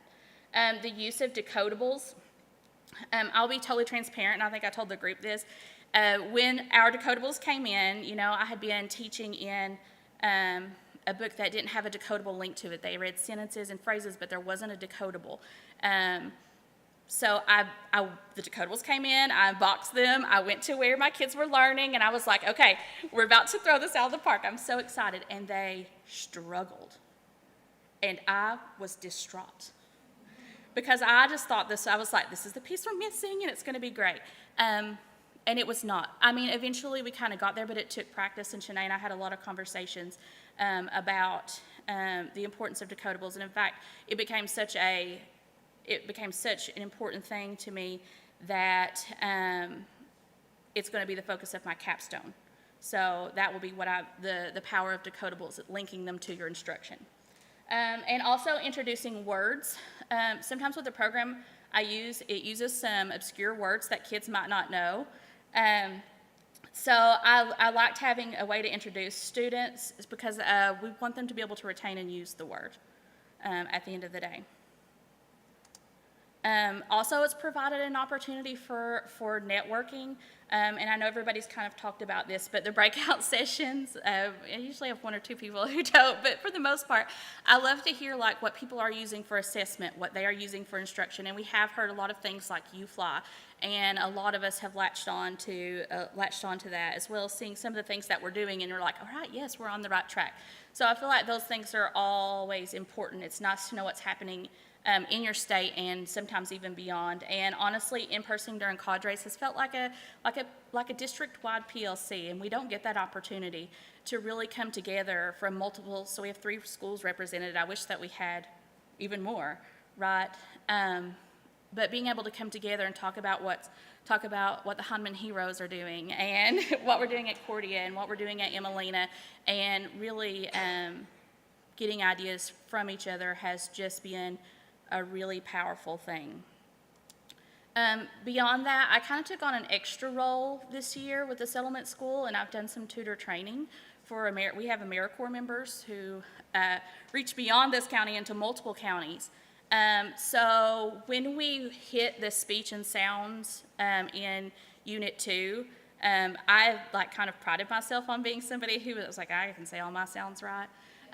But we're seeing increasingly amount of students that are sitting at our tables who are struggling with speech, who we have a real problem with speech pathologists being able to service their kids. It's not a problem with them, but they don't have that. So then I can't teach a student until they can make their sound right. And that's what Shanae and I we took and I used a lot of resources from UFly and a lot of resources from the LETRS manual to give them mouth-forming techniques so that we could get those sounds that we needed. And one of the students that she talked about was a student who had a severe problem, and she was at my table, but she only needed to be at my table for that. So I kind of helped, and we pushed her. She was ready to go on. And also something really big that I took away is they have this great recognizing dyslexia per grade level. I feel like sometimes teachers don't always know what dyslexia is, and it's complicated, and it can be to explain because it can be kind of broad. And I think that sometimes we get into this mindset of that dyslexia is just when we make a letter backwards, and it's not. There's so much more to it. So they have a really great layout in the book, it's straight from the book, that has per grade level things that our teachers can look for. And so I want to empower our tutors to be able to take that and be like, these are the students we're looking for and that we can help in your school. So that's going to be a really big thing. And my journey's to be continued because I'm just halfway through it. Anyone have any questions? Why am I? I mean, you've covered successes and challenges, and that's awesome. I'd like to know, how are you going to integrate, how are you going to do your tutoring during summer school? I mean, are you going to pull them out separately, or is it going to be considered part of their small It's one-on-one during summer school. So I won't be pulling them out, but I will be doing it virtually because I work with the virtual portion of the program. But I will be in the building, so if we prefer in-person, that's fine. I can also pull a student that's in person, and that's up to you all. But the plan right now is for a virtual student. Okay, so that'll be interesting to Yes. hear about how that goes virtually too. Okay. All right, awesome. Anybody else?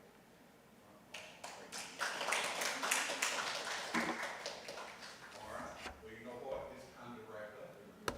So, what I'd like to do before Lois comes up and gives us their charge for the future is, first of all, let's give another round of applause.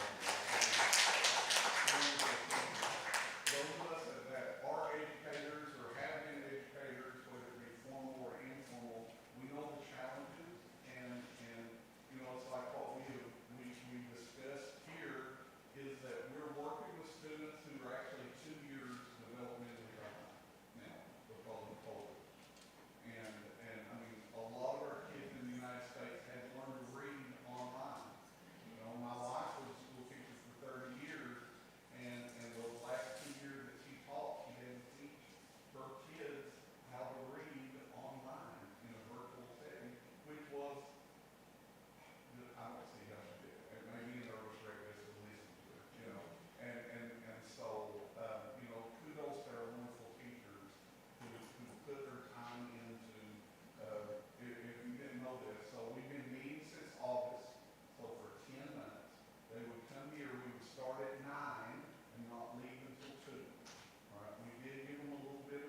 But this has been fun for me.